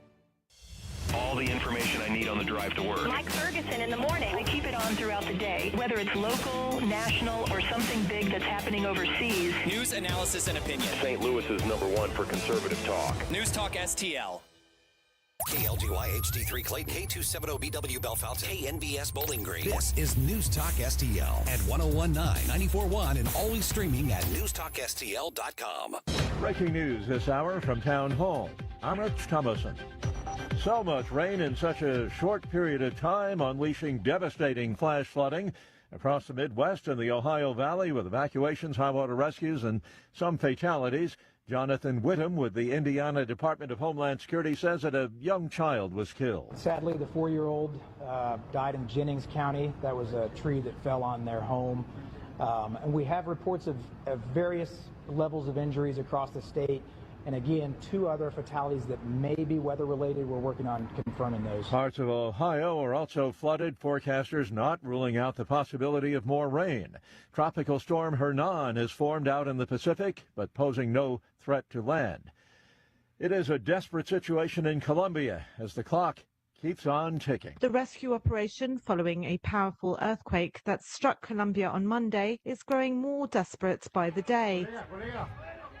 Search teams are pushing up against a key time threshold to locate survivors before it's too late. In Pereira on Wednesday, a body was recovered from the rubble of a collapsed building. Colombia's new president, Abelardo de la Espriella, is under pressure to make sure his government responds to the vulnerable communities most affected by the quake and more than 100 aftershocks. Aid agencies consider the first 48 to 72 hours crucial. I'm Karen Shamas.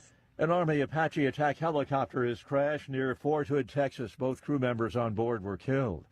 The U.S. Ambassador to Israel, Mike Huckabee, condemning a siege by Israeli settlers on the home of a Palestinian-American family in the West Bank. He calls it a horrific act of terror. Israel is sending in more troops to the area. Wall Street, the Dow futures are up 152 points. NASDAQ futures ahead 24 points. More on these stories, townhall.com.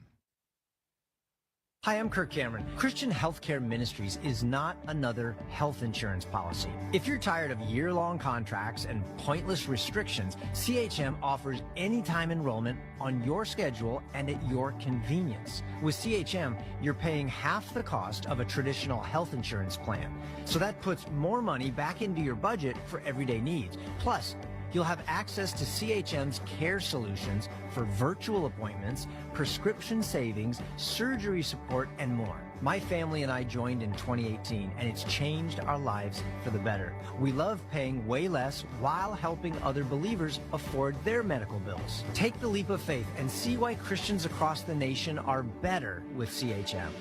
Get started by calling 1-833-JOIN-CHM and use promo code WELLNESS for a 50% credit towards your first month. That's 1-833-JOIN-CHM and use promo code WELLNESS. From the News Talk STL Weather Center. I'm meteorologist Chance Scotch with your first alert forecast. We're tracking highs towards mid-90s, but feels like temperature could be up to 107 degrees in downtown St. Louis. We're going to be seeing a few chances of some isolated showers and storms, some of which could have some stronger winds. Then into Friday, a few isolated chances of showers and storms drying up by the second half of the day. 98 degrees Friday. This weekend, we continue our first alert weather day coverage, so lasting through Sunday, as it feels like temperatures all continue to climb back towards the triple-digit threshold. From the First Alert 4 Weather Center, I'm meteorologist Chance Scotch. This hour of News Talk STL brought to you by Window World of St. Louis. For replacement windows, doors, and siding, call 800-GET-WINDOWS. That's 800-GET-WINDOWS. Ready for instant curb appeal that comes with a 25-year transferable warranty? Call Rhino Shield today. We do brick, block, stucco, asbestos, aluminum, steel, cedar, and more. Over the past 20 years, we've done thousands of homes, businesses, churches, schools, condos, parking garages, large metal buildings, and strip malls, from Champaign to the Lake of the Ozarks. We do flat and sloped metal roofs to extend their lives too. Proud to be veteran-owned and manufactured in the good old USA. So we're tariff-free. We're exceeding expectations every day. Evaluations are free. A+ rated with the BBB and a lot of 5-star Google reviews. Call 877-25-RHINO, 877-25-RHINO, or 877-25rhino.com. See what we did there? Genius. Tell them, ladies. Don't paint, don't vinyl, go Rhino Shield. Never paint your house again. Rhino Shield. Mike Ferguson. I'm a stud. I'm ballsy. I don't take no from anyone. Susie Moore. I disagree on his assessment of the situation. Get up, can't you hear the alarm? Get up, St. Louis. So it's time to get out of bed. Pour yourself the greatest cup of Kofifi the world has ever seen. Rise up with one voice. Drain the swamp and take back our country. Today's the day we're going to do it, and it's time to do it right now, believe me. Mike Ferguson in the morning on News Talk STL. Just mentioned this in the news dump.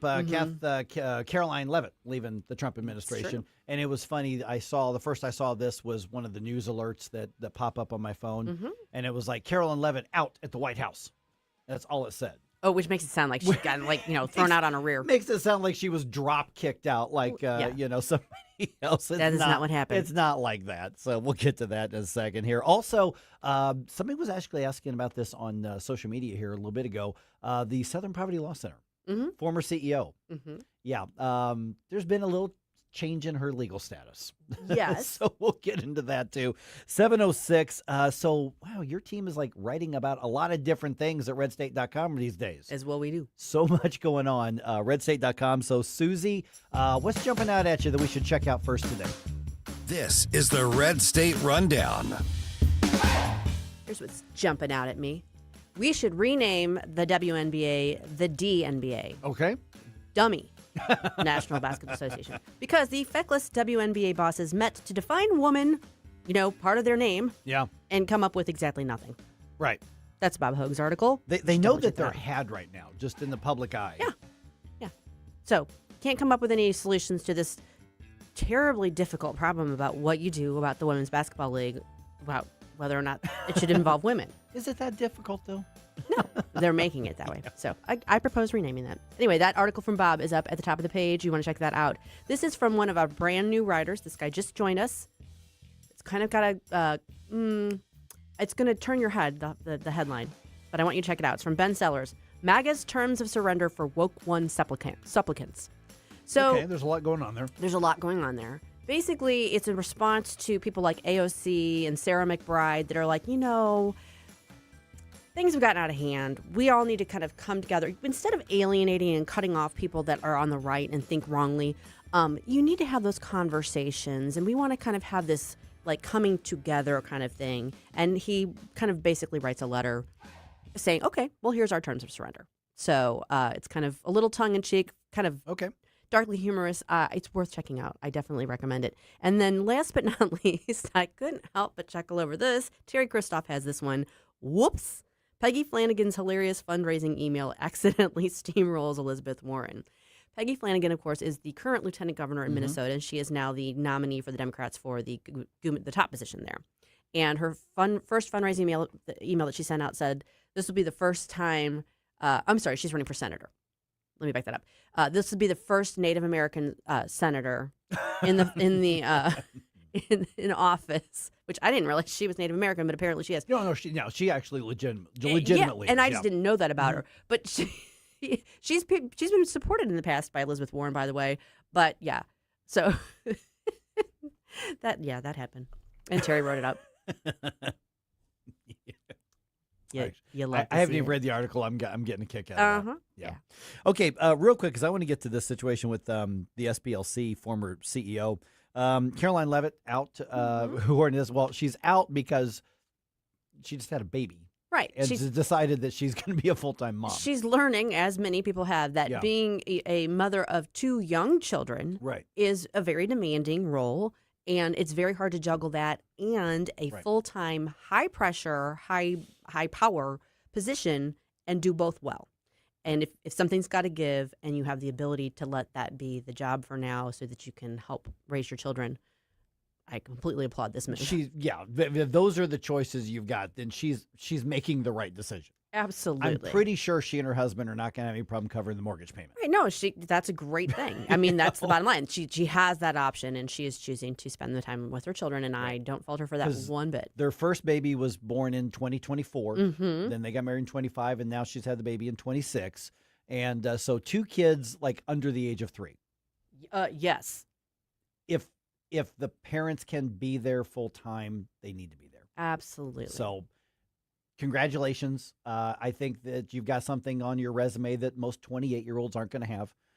Just saying. Yeah, I mean, my only drawback of any of this is that she's so good at her job. I mean, she really has been good in that role. She took to it as young as she is. She did, I think, a very good job for this administration. So it's hard for me to imagine who's going to replace her. I know that we've already seen the Marco Rubio memes. Which was disturbing but also funny. Yeah, exactly. Marco Rubio is a drag queen, basically. Yeah. But yeah, there's been a bunch of names, and I saw a bunch of the names are listed. I'm like, I don't know who those people are. Yeah, I've not seen. I mean, I've seen some suggestions, but yeah, I don't know. So while she was out on maternity leave, they had kind of a rolling roster with the cabinet members kind of individually coming in. And the vice president. The vice president, Marco Rubio, Scott Bessent, several different cabinet members came in and filled that role, and all did kind of a fine job. I think that was kind of a nice to see that mix-up sort of situation. But who's going to step into her shoes? I do not know. Well, and one of the things that you have to acknowledge with Caroline Levitt is that she was fiercely loyal to Donald Very Trump. much so. Fiercely. Which is why So- I say she was very good at her job, because that's kind of what the role of that position is. Yeah, it's to sell the administration's goals and actions, and that's what you do. Karine Jean-Pierre, Caroline Levitt. Who was better at their job? Well, you know that Karine Jean-Pierre, KJP, she was, who's the former, who'd she take over for from the Biden administration? Jen Psaki. Jen Psaki, yeah. She was her partner in truth, is what she declared when she got the job there. Yeah, so... Yeah, so I They were the pits, all right. So I suspect that like I said, there's going to be some punditry or commentary role that she'll end up doing and that sort of thing. I'm sure we've not seen the last of Caroline Levitt. Well, She's no, just- not at 28. Yeah. No, by any stretch. Yeah. Okay, so somebody was asking about this on the social media. Former Southern Poverty Law Center CEO Heidi Bayuk. This is the one where there was the scandal that was discovered that the SPLC was funneling money to the white supremacist groups. Right, to the very hate groups that they're supposedly being, Right. in charge of rooting out. Yeah, so the former CEO here, she was arrested. Now, I think technically arrested. I think she surrendered and they did the arrest and all that kind of stuff. They didn't go out and bring No, the they didn't SWAT have to- team or anything no, like but that. that's an arrest. But she's charged with paying a guy to love her. Okay, Well, not really. That but may not. kind of. Prostitution is not one of the charges at this point. Okay, and then I'm going to get my snarkiness out of the way right up front. All of these pictures, whether it's like Town Hall or AP or any of those, they've obviously got a picture of her there because she's now facing criminal charges. And I'm looking at this going, you know what? Sometimes there are some people that may just have to pay for affection. Maybe she's one of them. So I want... She's not going to be the first one who draws attention. She's not going to turn heads. Just saying. Not that makes a difference in the criminal case. It doesn't. It doesn't. But it looks like among the alleged white supremacist leaders in these organizations is one that she was having a relationship with. Right. Her, and I'm meaning this in the term that we tend to use it, her lover. Yes. Yes, she had an intimate relationship with one of the leaders of these hate groups, organizations, and over the course of, and I don't know if she was the CEO or the CFO. She was in leadership at SPLC. Yeah, the reporting says former CEO. Well, but I've also seen a reporter that said CFO. Bottom line is she had control of some of the money decisions, and she was, when the original indictment of the SPLC came out, there were employee 1, employee 2. They weren't identified, but many thought employee 2 probably was her based on the description of the actions this person engaged in. Now it's become clear that she is, in fact, employee number 2, and she is now named as an individual defendant in this criminal prosecution, so she has had to surrender, that sort of thing. Right. And yes, she stands accused of funneling something north of $1 million, maybe like $1.2 million over the course of time, to this individual and his organization that she was supposedly trying to help combat. Right. And you may say, well, if that's how they want to spend their money, who cares? Well, it's about fraud and wire fraud. Yes. That's the charges aren't that they gave money to the KKK.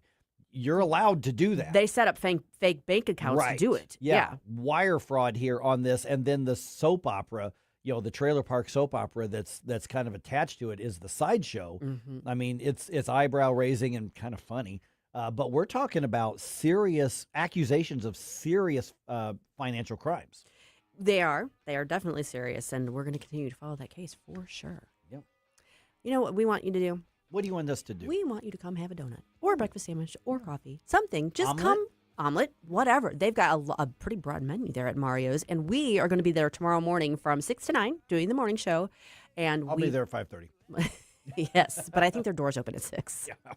We want you to come join us, though, and watch us do the show. Come say hi. Enjoy great food, great company at Mario's Donuts there on Mugi Road in St. Charles.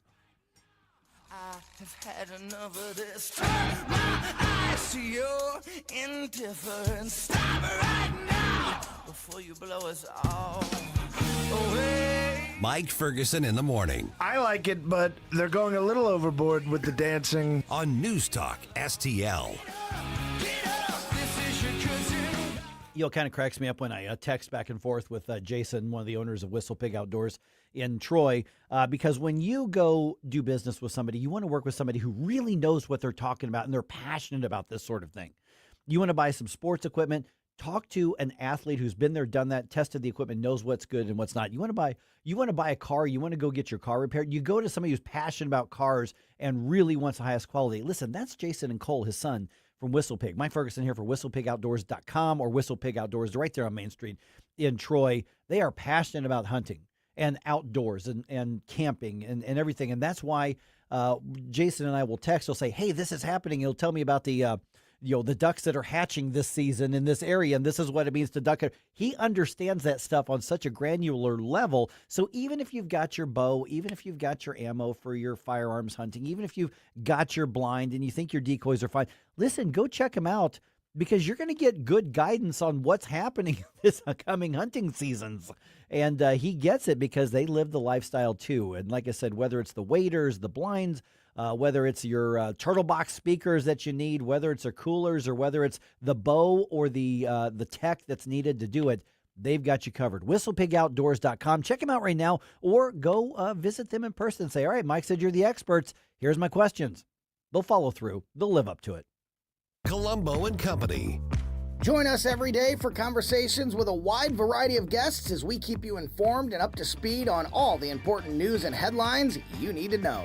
Live and local, weekdays at 2 on News Talk STL. Hey, when pests invade your home, you need someone you can trust. It's Jamie Allman here, and at Buckingham Pest Control, they're not just your exterminators. They're your neighbors and friends. A locally owned family business and St. Louis Magazine A-List award winner, providing affordable, quality pest control. Plus, they offer energy-efficient TAP attic insulation, the only insulation that controls pests. BuckinghamPestControl.com. That's BuckinghamPestControl.com. It's a brand new show on News Talk STL, JC's Sunday Showgram. We go back to 1991 and the busload of listeners we took to the Field of Dreams. I'll tell you about the truly astonishing play my uncle was part of this week in 1959 at Wrigley Field. We'll talk to a reporter friend of mine in Milwaukee who covered the Stevie Ray Vaughan crash, and we open the Elvis file. All brought to you by the Weber Automotive Group. Sunday morning, 7 to 9. Then podcast each Monday on NewsTalkSTL.com. Are you tired of hard chlorinated water drying your skin out, tasting bad, and ruining your fixtures? Jones Air and Water Treatment has a solution to this pollution. Our Hydratech H2O leaves you with great tasting, soft water at all fixtures in your home with one unit. Call Jones Air and Water at 636-899-1040 or visit us on the web at joneswater.com. You can be a filter or buy a filter. Jones Air and Water, 636-899-1040 or joneswater.com on the web. Call us now. This is 1019 and 94.1. Female millennial Trump supporter. I listen to it like every day. Like, seriously, you get it. News Talk STL.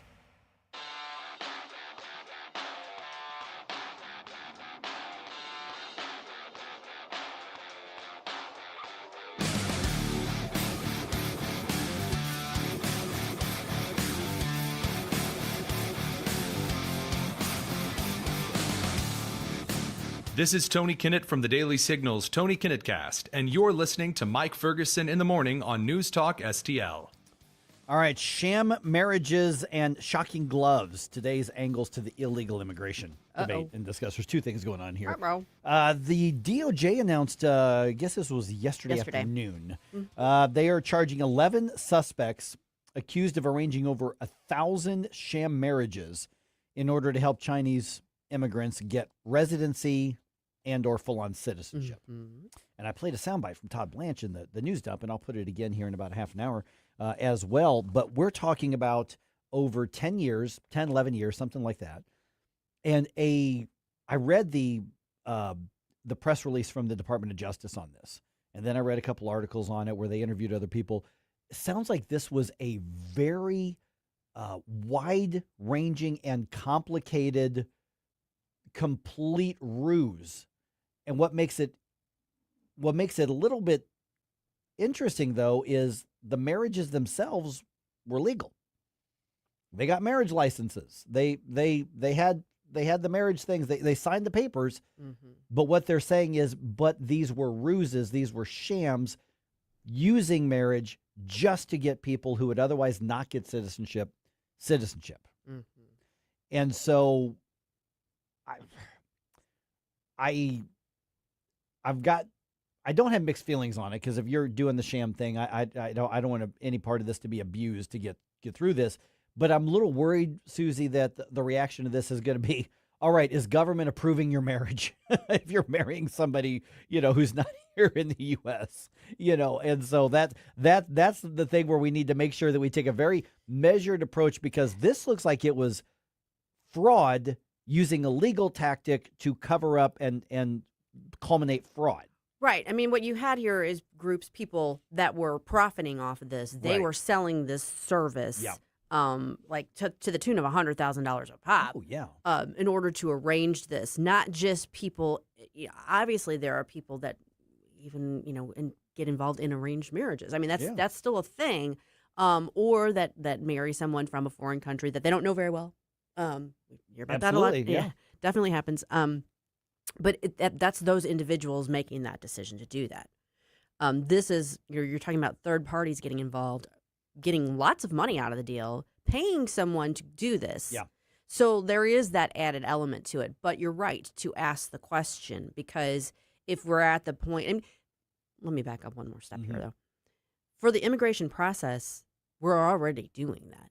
When people are seeking a green card based on their marriage to an American citizen, they are already scrutinized as to whether it's legitimate marriage, whether that's been arranged by a third party or they just happen to meet and get involved and get married. Yeah. So to a certain extent, we are already engaging in that. But then the flip side of that is, okay, well, how else do you assess whether someone is abusing this opportunity, this privilege, in a fraudulent fashion? Right. Yeah, or for the wrong reasons even. I mean, Yeah. I told a story to Jerome a couple hours ago. I said, I remember when I was in my early 20s, one of my friends was a missionary to Russia. He's back in the U.S. now. Met his wife there. A beautiful young lady, ballerina. Very smart, and they're still married 25 plus years later. Right. Almost 30 years now, I think, at this point. And but I remember him asking. He says, "Hey, she's got a sister. You should meet her. We really want to get her over here. Would you be interested?" Mm-hmm. But that's what he led with. Now, he Right. wasn't part of a fraud network. No, But it no. was like, she misses her sister. It's dangerous in Russia. We want to get her here. You're single at the time. And I'm like, that's what you're leading with? You want me to be the green? I mean, I was really offended by that. I mean, we're Right. still friends, don't get me wrong. But I'm like, dude, no, Yeah. stop. And he showed me a picture. I'm like, well, maybe. But I'm like, no. If you had just led with that and said she's got a cute sister, you want to meet her, Right, that might yeah, be different. Well, my life might have been easier than it turned out. But anyway, Yeah. so, but yeah, that's, and I was like, but that was the lead thing. But we need to get her here, but she has to find a husband. And I'm like, no, I'm not doing that. But I mean, people have been aware of the kind of the phony green card marriages for. I mean, there's movies about it. Oh, yeah. I mean, So I mean, that part of it is already it's being scrutinized by immigration officials because they're trying to determine that people, they're trying to make sure that people aren't scamming the system. This adds that added fraud, financial element to it, which does make it criminal. Not just you're not going to get the card, but you're actually committing violations of our law. yeah, and not to oversimplify it, but it was like recruiting Americans, men and women. Yes. Hey, marry a Chinese person and make money. Right. We'll give you $30,000 to Right. marry this person. Right. Right. And then, however long the marriage lasts, well, that remains to be seen. But, that's so it was just basically, we've heard of anchor babies. This will be an anchor spouse. Anchor spouses. Exactly. Yeah. Exactly. So yeah, they are cracking down on it. We are seeing all manner of crackdown on people's efforts to scam our immigration system. Yeah, and the thing is that this is going to, I think, especially with a lot of conservatives, get people's kind of dander up, because you're talking about, in this case, a bunch of Chinese. It's not just Chinese. It's from No. anywhere in the world. Now, let's also distinguish that between, there are a lot of people, mostly men, who are Americans, who are looking for wives around the world and don't want American wives for whatever reason. There's plenty of reasons. There's a lot. Yeah, I didn't want to go there, but yes, I know. there are. But I see them listed frequently. yeah, but there are. That's a different thing because they're going around the world to find them, and there are people call them mail order brides and all that kind of stuff. But they're actually looking for spouses. In this case, it was the goal is to get past the immigration system. Correct. And in this particular instance, round of arrests, it did all involve Chinese nationals. But yes, you're right. It isn't just China that is doing this, but this particular sting operation, if you will, or the arrests that were announced yesterday, indictments that were announced yesterday, all involved Chinese nationals. Yeah, because when the accusations and the charges are like, we're going to coach you how to take pictures showing fake relationships. Make sure you take pictures at, restaurants, for instance, or our favorite spot. Coaching them on how to put stuff either on social media or create a paper trail for something that wasn't real. Which, again, if you're trying to pull one over on the government to begin with, would you not already think of doing that? Well, and again, they've made movies about it. Oh, they made movies 20 years ago it's about it. It's literally called Green Card. Green Card is the name of the movie. Yeah. And so I'm like, obviously, if you're trying to convince others, whether it's a Hallmark movie and you're just trying to convince your family this is really your boyfriend and it's not, but it's going to end up being your boyfriend because you fall in love with him anyway. Whatever it is, I mean, people that are trying to perpetrate this to persuade others that they're involved in this relationship should know, you're going to have proof of the fact that you guys actually like each other and hang out. Right. And of course, then I'll go back to, okay, I really don't want, we got to be careful to where the government's like, I don't think you guys are actually in love. I don't. And that opens up the question of whether or not the government should actually be involved in sanctioning and licensing marriages in the first place. Yes! Which is one of my big pet peeves. But I thought I was the only one. Let's do that conversation because I'm with you on that. 100%. I've been making this argument for 20 plus years. Yeah.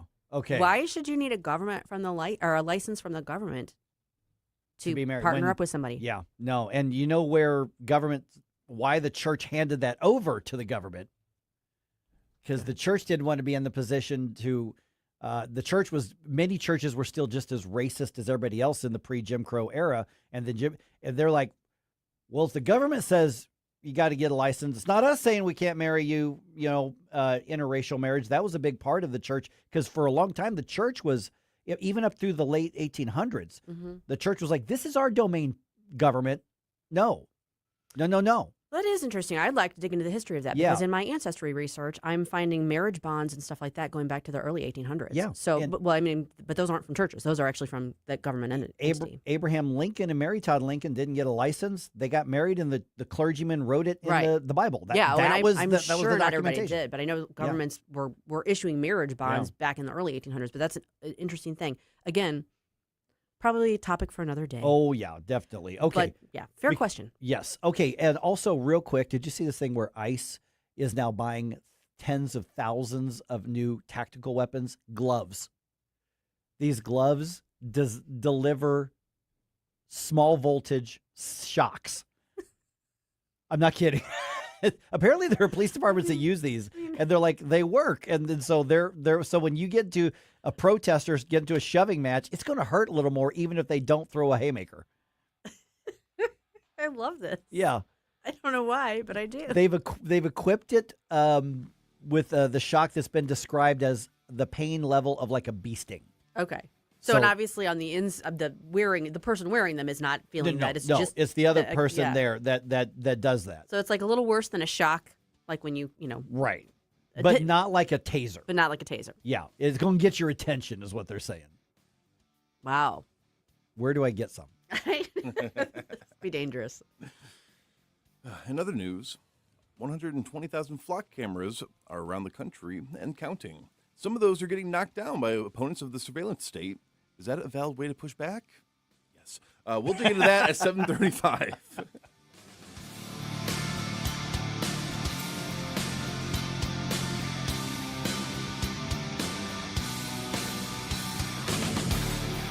From the News Talk STL Weather Center. I'm meteorologist Shan Scotch with your first alert forecast. We're tracking highs towards mid-90s, but feels like temperature could be up to 107 degrees in downtown St. Louis. We're going to be seeing a few chances of some isolated showers and storms, some of which could have some stronger winds.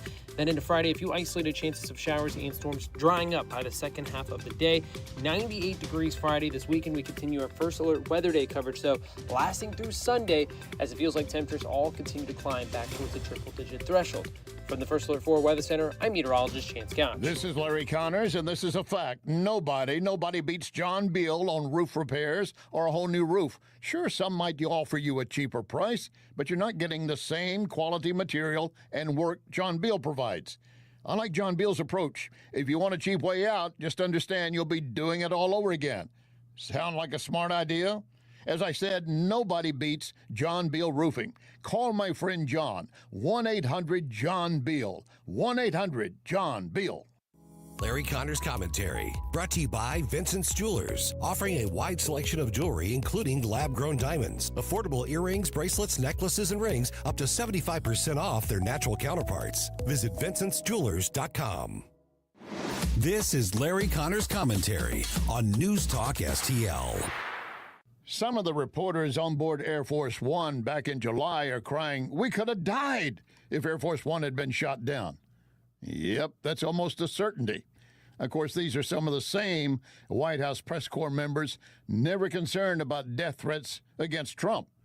In July, Trump had boarded Air Force One in Turkey, but then went out another door, secretly driven to a military plane. That plane was then escorted by fighter jets all the way to England, just in case terrorists realized where Trump was. Secretary of State Rubio was left on Air Force One. Rubio is fourth in line to succeed Trump. Treasury Secretary Bessent also on board. Supposedly they knew that Trump was not on board. Trump says the Secret Service took the precautions because of a credible threat the Air Force One could be targeted by a missile. Thank goodness it did not happen. But for those frightened reporters, maybe you should refuse to be a White House reporter going forward. Go cover new babies at the zoo or something. Otherwise, shut up, take your seat, buckle up, and enjoy your presidential snacks. Get more Larry Connors on Larry Connors USA. Tonight at 6 on News Talk STL. License number GL250000615. Hey, Dad, what causes drains to clog? Grease, hair, soap scum, and tree roots. Tree roots? This town has old pipes and big trees. They find each other. They grow inside pipes? They bust into pipes. Whoa. Once they're in, the water stops flowing. Can we fix it? The big green grasser machine can fix any clog. Green is always grasser at grasserhomeservices.com. You're still glowing, flirting, grooving. You've still got it. But your immune system weakens as you age, making it harder to fight illnesses like pneumococcal pneumonia and RSV. Vaccines are a key part of any health routine and can help protect you from getting really sick. Ask your doctor or pharmacist which vaccines you need. See more at PfizerForAll.com. Sponsored by Pfizer.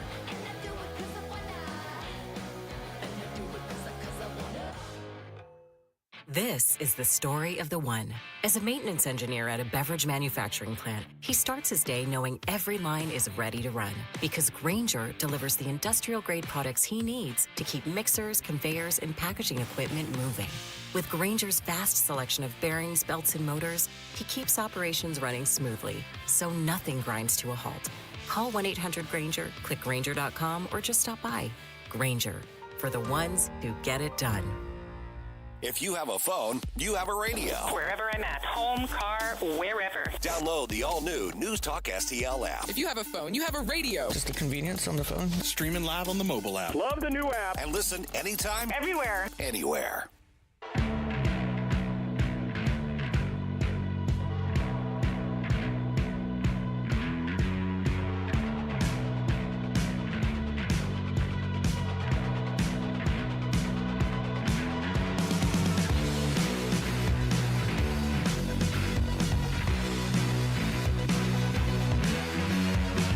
Hey everyone, this is State Senator Nick Schroer. I am the host of Stand and Fight every Sunday night. Right now, let's hear more of Mike Ferguson in the Morning Show here on News Talk STL. Okay, you've probably been told these things at some point in your life, right? There's a right way and a wrong way to do most things. Yes. Right? How about this one? 2 wrongs don't make a right. Yep. Does that apply to the flock camera situation? Yes. I don't know why I would have a special carve out. Okay, so Jerome might feel differently. So he wouldn't be the only one, because we're seeing cases around the country where people are taking matters in their own hands, calling it vigilantism, call it whatever you want, and they see the flock cameras. They say they're violating my rights. This is government gone too far. Nobody's doing anything about it, and they're knocking them down, or they're cutting them down, they're covering them in paint or hitting them, whatever they're doing with them. And the Pacific Legal Foundation says, you know what, there is a case against these things, but you're better off going into the court to deal with them as opposed to going to, vandalism. Mm-hmm. Okay, so the article that was sent to me from the Pacific Legal Foundation, a can of spray paint is not an argument. It was written by Amy Peikoff, who joins us right now. And Amy, thanks for being on the program here. And so a lot of pushback against these things. This is one of the interesting things about the flock cameras themselves, where it's not really necessarily a Republican or Democrat or left or right divide.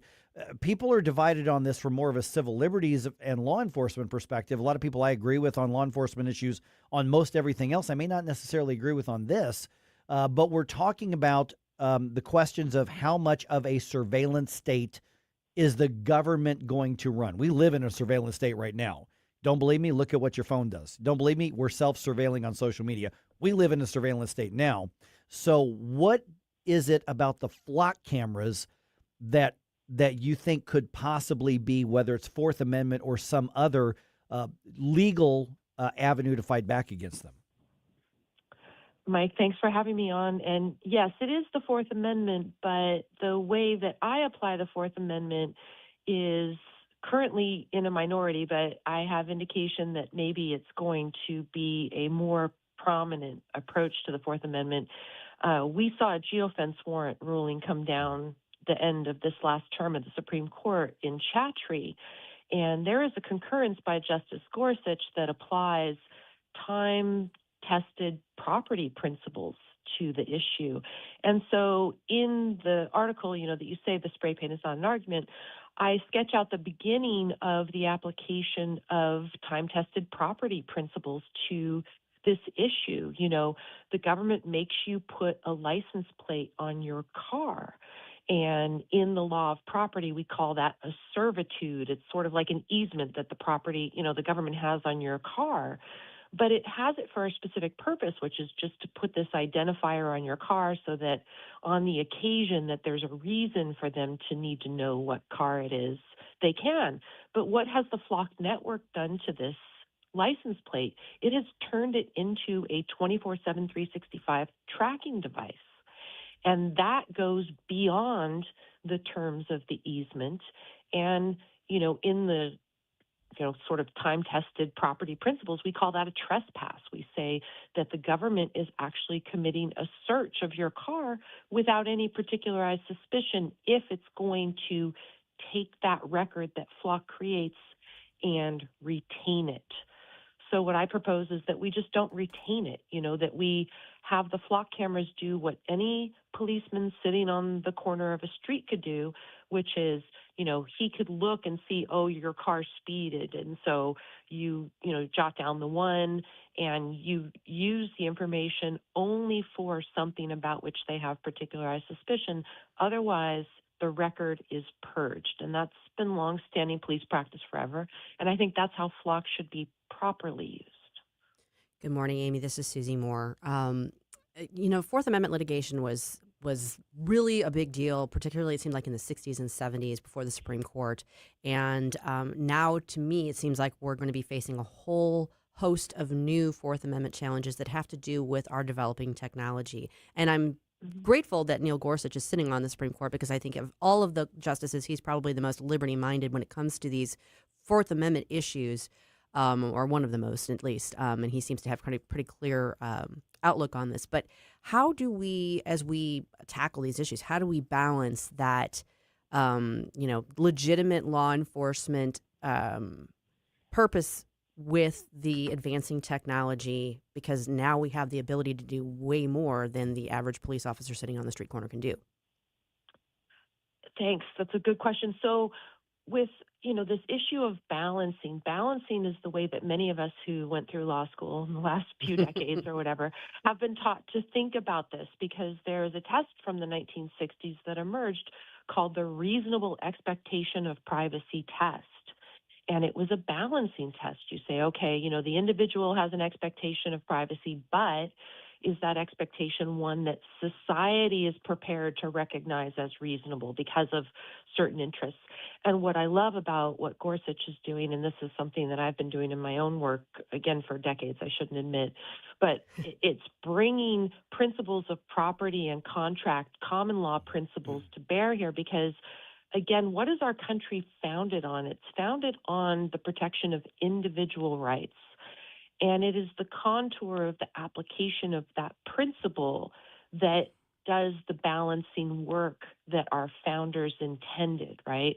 So in the case, I'm proposing for Flock that they retain data only about which they have particularized suspicions. And somebody can come back to me and say, look, there's going to be some crimes that are unsolved because if there's something that comes up 2 weeks later, maybe they could go back and find something in the database that would help them solve the crime. However, that's not adhering to the principle of individual rights. You might be able to solve more crime, sure, but we'd also be able to solve more crime if we enacted the whole of Orwell's 1984 and had all the screens and everything in our houses, right? Mm-hmm. We're visiting with Amy Peikoff from the Pacific Legal Foundation. Okay, so let's get to the other part, kind of the back end part of what you were writing about in the op-ed. A can of spray paint is not an argument, which we'll tell you how to find that here in just a minute. A lot of people, not a lot, there are some people who are taking these into their own hands. They're saying this violates my rights, this violates my freedom. This is whether they're right or wrong about that, and they're knocking these things down. They're saying it's to protect my Fourth Amendment rights and their Fourth Amendment rights. Courts take years. Court cases take years, especially major things like this. What's the message to the people who are destroying these things or taking them down or shooting paintballs at them or whatever they're doing? I would say if they themselves go and read Justice Gorsuch's concurrence in the Chatrie case, Chatrie, which is just out this last term, they will see that there is hope in the courts to have their rights protected under the Fourth Amendment. And so it's too soon to give up and say all we can do back is, do is fight back with force. The other thing is there are a lot of legislators, good, well-meaning legislators who want to solve this problem. Now, some of them, and this is city councils too, some of them are saying, oh, we're going to rip out the cameras altogether. And again, that was another purpose of my piece, which is to say, don't throw the baby out with the bathwater. There are good and valid uses of this. The line to draw is between observing, which any police officer could do, and retaining the data without suspicion. And that's the thing that has led to all of the abuses of this technology, the misuses as well, right? They need to retain these files that they create with these cameras only if they have particularized suspicion about the person associated with the car, et cetera. Amy, how do we factor in the fact that these often now are involving a third party? So like Flock cameras, technically, they're not owned by the government. That's a third party company. Right. And some of the other, like some of the geofencing issues, that's coming from cell phone providers, that sort of thing. How do we factor in that third party in the equation? Because this isn't just a straight on citizen versus government relationship. Right. Now, that was another issue, of course, that came up in Chatrie. And again, Justice Gorsuch's analysis of that is spot on. We at Pacific Legal Foundation happened to weigh in Chatrie with amicus briefs on behalf of an amicus client that we had. And we weighed in with basically exactly the what Gorsuch said in that case. So we're very happy that we've maybe helped push, that side of it along. With respect to Flock, however, Flock is not really a third party, right? Because Flock is contracting with the government. It is acting as a government agent. Whatever Flock collects, the government collects. And so it is a different situation. The third-party situation, as I said, if people are really interested in looking at that, the actual, Google wasn't acting as a third party. It was ordered by the government to turn up data that it had already collected as part of its business model, right? It provides location history to make all of our lives more convenient and better, right? That service. And then government says, oh, well, let's, see if we can get access to that database without a warrant. And Supreme Court said no, even for a slice of time, a short slice of time, it, this information concerns things about which, you have not only a reasonable expectation of privacy, but in Gorsuch's language, you own your location history record as an effect. Remember, the Fourth Amendment protects our persons, houses, papers, and effects against unreasonable searches and seizures. Effects is one category of property. And sure enough, Gorsuch holds quite principally, quite consistently, you have a property interest in records that you entrust to third parties. Yeah, I've just got a minute or so left here. So a lot of people would question whether or not the records and the data was deleted, even if they're ordered to do it. And are there any concerns that Flock, like social media, like Google, like banks sometimes, that they will also get a purpose out of all of this data for marketing and to sell it or to lease it like anything else? Yeah. Definitely. I'm going to have a longer paper law review coming out about this. But one of the things I look at is that the Flock service provider agreements, while the customer, quote, owns the data, Flock expressly reserves a perpetual license for itself to all this data. So government might delete it, but Flock could keep it. That's a question, right? Yeah. I think maybe the government could delete it and then Flock wouldn't have access anymore. I'd have to look at that detail of it. But Flock, as of now, is probably exploiting that data. Right. Okay. So, Amy, we find your article and follow your work how and where? At pacificlegal.org. And the spray paint, can of spray paint is not an argument article is under our blog. So you can click on blog or articles and you'll find it there. Thanks, Amy. Thanks, Amy. That was interesting. Thank you. Very much so. Very much so. No, what else is interesting? Our bump music on Friday. That's Particularly when you send in your requests to Young Jerome here. This week's theme is summer songs, songs that remind you of summer. As we're kind of in the waning days of summer, what songs make you think of summer? Send those in to Jerome at NewsTalkSTL.com.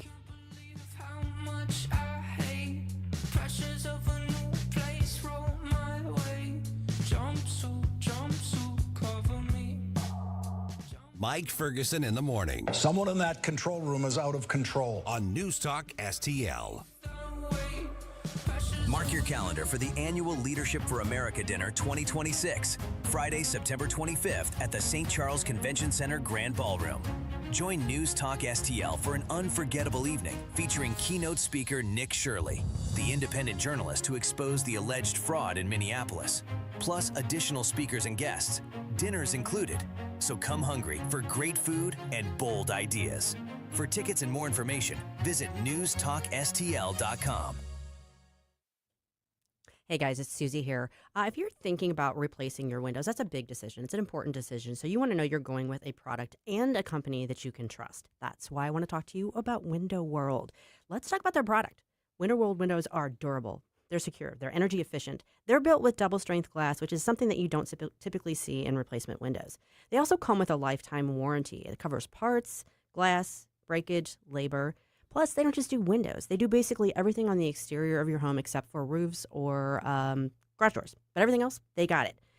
Also, you want a company you can trust. Well, you can trust Window World. They are committed to customer service. Their customer service team is available 7 days a week. That means if you've got a question, problem, issue, concern on the weekend, you can pick up the phone, call them. They will be there for you. Their commitment to customer service, it really shows because over half of their customers are repeat customers or referrals. They've also helped improve the look and energy efficiency of over 80,000 homes right here in the St. Louis area. Plus, their St. Louis location's been owned and operated by born and raised St. Louisans for more than 23 years. Plus, they're a company who cares. Over the years, they've helped raise over $4 million for charities like St. Jude and Action for Autism.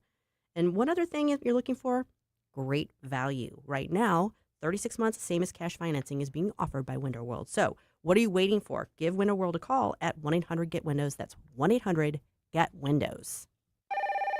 I'm in my late 60s. My husband died a few years ago. He did all of our taxes. I sold a piece of property last year, and I forgot to claim the proceeds of the sale. Next thing I know, I got a letter from the IRS telling me that I owe over $50,000. Now I have a huge tax problem. I don't have that kind of money. I wish I knew who to call. If you sold property in the last calendar year or didn't claim all of your part-time or even retirement income, you could be in big trouble with the IRS. Call first before they send you a letter. If you've already got a letter, call. We'll help you file years of past tax returns and save you time and money. So call the tax doctor. The call is confidential and free. 800-240-4586. 800-240-4586. 800-240-4586. That's 800-240-4586.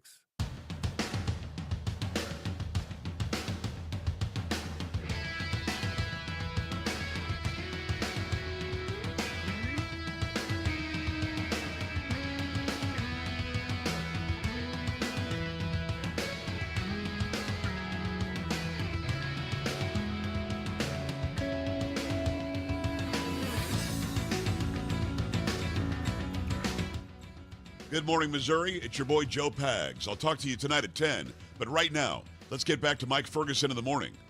Interesting comment on the Rumble chat box. We've had a rare camellia sighting on Rumble. Americans for Prosperity doesn't support bans very often, but we support banning flock cameras. Interesting. Liberty. Yeah, very interesting there. Okay. All right. What time is it? 7:52 right now.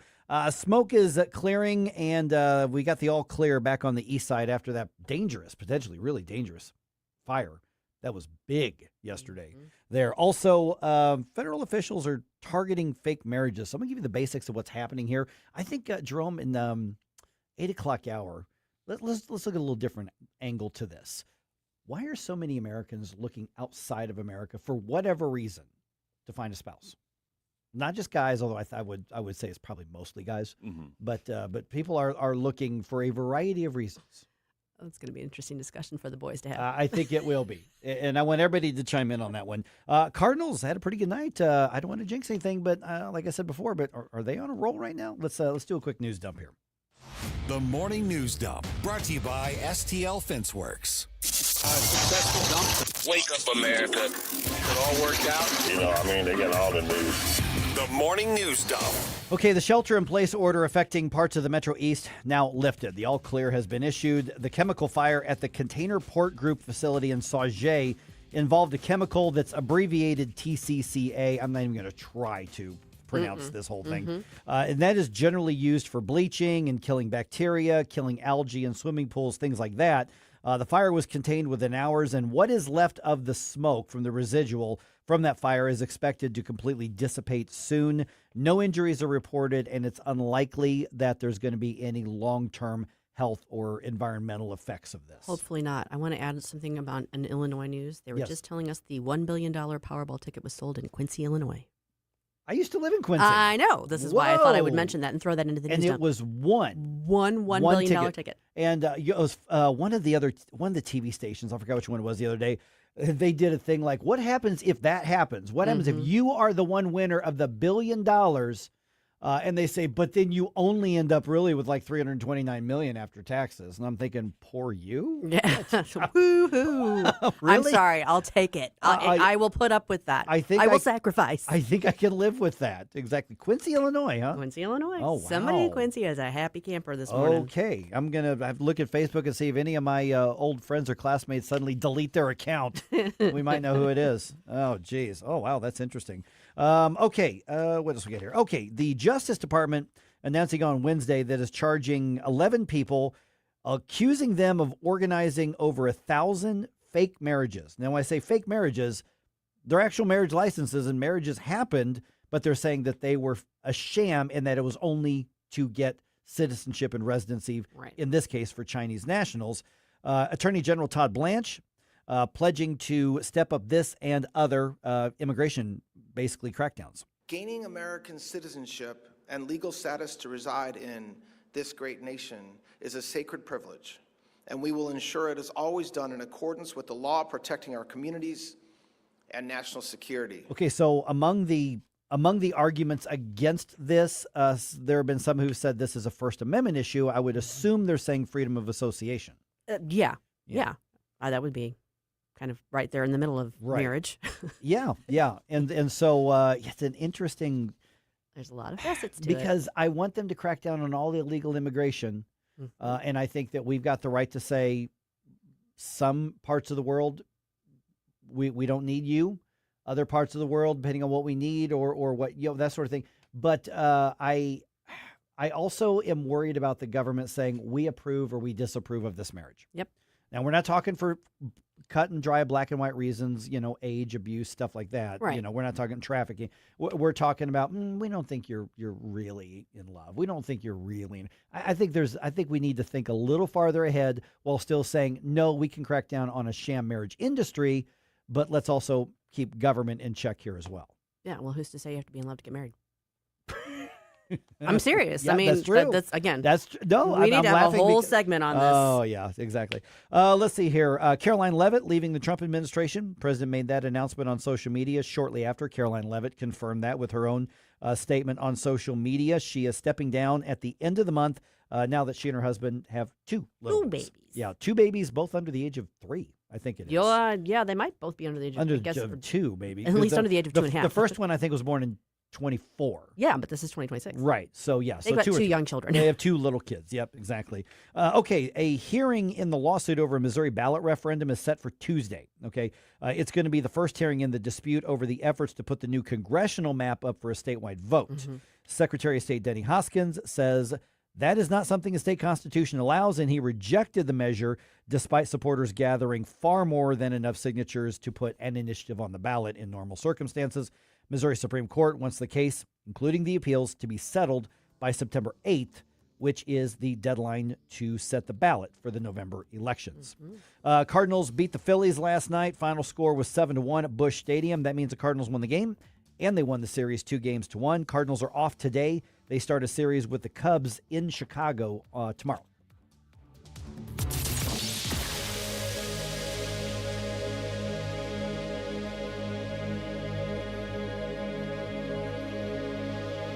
Hi, I'm Rodney Wallner. And I'm Jen Wallner with the Wallner Home Selling Team at Berkshire Hathaway. Hey, Jen, how do you sell your home for top dollar? That's easy. Call the Wallner Home Selling Team at 314-810-SOLD. What if I want a flexible commission plan? Call the Wallner Home Selling Team at 314-810-SOLD. What's the best time to sell your home? Right now, call the Wallner Home Selling Team at 314-810-SOLD. For all your real estate needs, call the Wallner Home Selling Team at 314-810-SOLD. That's 314-810-SOLD. Bengal's restaurant offers an inviting atmosphere, neighborly service, and a vibrant happy hour scene, all in the heart of Warson Woods. From their kitchen to your plates, beloved comfort favorites like chicken parmesan and lasagna to steakhouse-style classics. Slide up to the vintage bar or hit the patio for happy hour specials every Tuesday through Friday. Bengal's Restaurant and Bar, 10017 Manchester Road. Check out the menu and reserve a table online at bengalsrestaurant.com. Hey there, Chris Cooper here, your financial friend with Serenity Wealth Management. You know, money has a way of funding our lifestyle, funding our fun, but you know what? We want to make sure it goes to causes we care about. We want those causes to be right here in our home state of Missouri. So joining me in the studio this week for the Serenity Wealth Now show, we have got Dave Wellborn of the Mo Better Foundation right here in the state of Missouri. So tune in, the Serenity Wealth Now show right here on News Talk STL, Sunday morning, 9 a.m. We'll see you there. Investment advice offered through Fortis Capital Advisors, LLC. News, analysis, opinion. Saudi Arabia seeks to have a peaceful civil nuclear program. Other countries do as well. We have a similar agreement in place now with the UAE. Taking out their first level of leadership. We've then taken out their second level of leadership. This is each branch of the military saying, here's what we need to restore our munitions, and the Democrats are blocking that funding. I will invoke my right under the Fifth Amendment of the Constitution to refrain from answering your questions. 101.9 and 94.1. St. Louis is #1 for conservative talk. News Talk STL. KLGY HD3 Clayton, K270BW Bellefonte, KNBS Bowling Green. This is News Talk STL at 101.9, 94.1, and always streaming at NewsTalkSTL.com. News this hour from Town Hall. I'm Rich Thomason. On the heels of yesterday's report on consumer prices in July, this morning another indication that inflation is easing. The Labor Department reports that the rise in producer prices at the wholesale level, slowed last month, rising 4.7% in July from a year ago. That is down from a much larger 5.5% increase in June. It is a kind of story that's become more commonplace in recent years in Northern California. An illegal alien with a lengthy rap sheet and just released from jail, under arrest for allegedly killing a man in Martinez. California's sanctuary city policies under scrutiny as an illegal alien with a long criminal history under arrest again, this time for stabbing a 68-year-old man to death. Court records show a California judge released the illegal the day before the murder. The gruesome crime, which took place in a neighborhood, caught on camera. The Department of Homeland Security posting on its X page, the California governor must not release this murderer from jail and turn him over to us so we can remove him from our nation. Laura Winters reporting. Apparently there's big money, taxpayer dollars, in representing unaccompanied children in the country illegally. Migrant children detained after entering the U.S. without their parents are usually entrusted to federal government care. And Congress has created various legal protections for them, including a 2008 law requiring the government to provide legal representation in deportation proceedings. Now, one law firm tapped to receive a $150 million federal contract has dropped out, while another firm, One Rescue, has been awarded a contract worth up to $244 million. Its founder resigned in 2023 amid allegations of misconduct. I'm Ben Thomas. On Wall Street, ahead of this morning's opening bell, the Dow futures are up 172 points. More on these stories at townhall.com. When it comes to our cars, those infotainment screens, turbos, advanced transmissions, and cameras are all great until they fail. And if your car is out of warranty, repairing them can cost thousands. I'm Danica Patrick. If your car is less than 20 years old, no matter the mileage, make sure you're covered for auto repair bills with an auto protection plan from Endurance.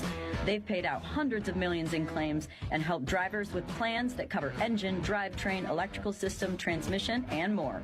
Endurance gives you straightforward claims processing and direct payment to your certified mechanic. And your rate won't go up no matter how many claims you file. When your check engine light comes on, don't ignore it because you're worried about a big auto repair bill. Call Endurance and choose the plan that's right for you. Act now and get 1 year of elite benefits, a $2,000 value, free. For your free quote, call 800-292-8705. 800-292-8705. 800-292-8705. Coverage varies by plan. View contracts and exclusions at EnduranceWarranty.com. From the NewsTalkSTL Weather Center. I'm meteorologist Chance Scotch with your first alert forecast. We're tracking highs towards mid-90s, but feels like temperature could be up to 107 degrees in downtown St. Louis. We'll be seeing a few chances of some isolated showers and storms, some of which could have some stronger winds. Then into Friday, a few isolated chances of showers and storms drying up by the second half of the day. 98 degrees Friday. This weekend, we continue our first alert weather day coverage, though, lasting through Sunday, as it feels like temperatures all continue to climb back towards the triple-digit threshold. From the First Alert 4 Weather Center, I'm meteorologist Chance Scotch. This hour of News Talk STL is brought to you by Stifel, serving investors for over 130 years. Contact your Stifel financial advisor at stifel.com. That's STIFEL.com. State Freedom Caucus Unfiltered, Sunday nights at 7 on News Talk STL. Hear all the behind-the-scenes stories about what the State Freedom Caucus is doing across the country, directly from the legislators and the people that are doing it. State Freedom Caucus Unfiltered, this Sunday night at 7 with your host, Tim Jones. State Freedom Caucus Unfiltered, now Sunday nights at 7 on News Talk STL. Calling all Patriots. Join the St. Louis County Republicans for the annual Lincoln Reagan Day Dinner, Saturday, September 19th at River City Casino. Our keynote speaker, Newsmax personality, Rob Carson. Enjoy a full night of fun and information alongside state and local officials and candidates. It's an evening you won't want to miss. Dinner and program, just $75. For tickets, email Renee Artman at hotmail.com or call 314-398-6667. The Vic Porcelli Show. Ken and I survived no gravity day. A couple of bumps on the head. Other than that, we're good. Yeah, Vic, and it's a good thing we survived because tomorrow we have Tony Kennett Thursday at 11:05. Weekday mornings at 9 on News Talk STL. Mike Ferguson. Boo! Relax, nerd. Susie Moore. And that would be a good time to respond with some applause. Get up! Get up! Can't you hear the alarm? Get up, St. Louis. That's a banana republic without the banana. Mike Ferguson in the morning on News Talk STL. Have you heard about this, Jerome? What's that? Oh, my goodness. St. Louis County is going to fire hundreds of police officers. Or something like that. Oh. Well, Sam Page said it. It must be true. Oh, Sam, you got to consider your sources, Mike. Well, Sam Page says we're going to have to fire hundreds of police officers unless we raise taxes. So if he says it, then it's true, right? It's got to be true. All right. Well, let's double check with somebody who's in the mix there. County Councilman Mike Archer joins us right now. Mike, thanks for being on. I'm just shaking my head with Sam Page. One, still thinking he's super relevant to the decision-making process. But two, if somebody can't see that this is a scare tactic, I don't know what else to tell them. But let's talk about the claims that Sam Page says, unless we raise taxes, because he specifically called for raising taxes. He says, just increased revenue. We're going to have to we're going to have to get rid of upwards of 200 police officers. Can you dissect what's right, if anything, and what's wrong about his claims there? Oh, my goodness. The sky is falling, Chicken Little. What is going on is again, he's not relevant. He's trying to make himself relevant. We have 150 police officers we're trying to recruit right now. So we don't, and we have the funding for 150 police officers. So we are not going to be cutting police officers at all, Mike, not at all. Mark Harder, who is the CDL for the police department, is of the same tack. We're not going to be cutting police officers. The other thing is that he wants to put the property that use tax back on the ballot in November.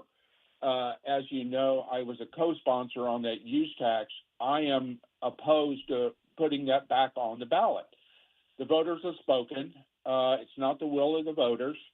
And it also was thumped in Hillsdale and Berkeley, as well as in St. Louis County. And this is the second time in 2 years. So the voters have spoken.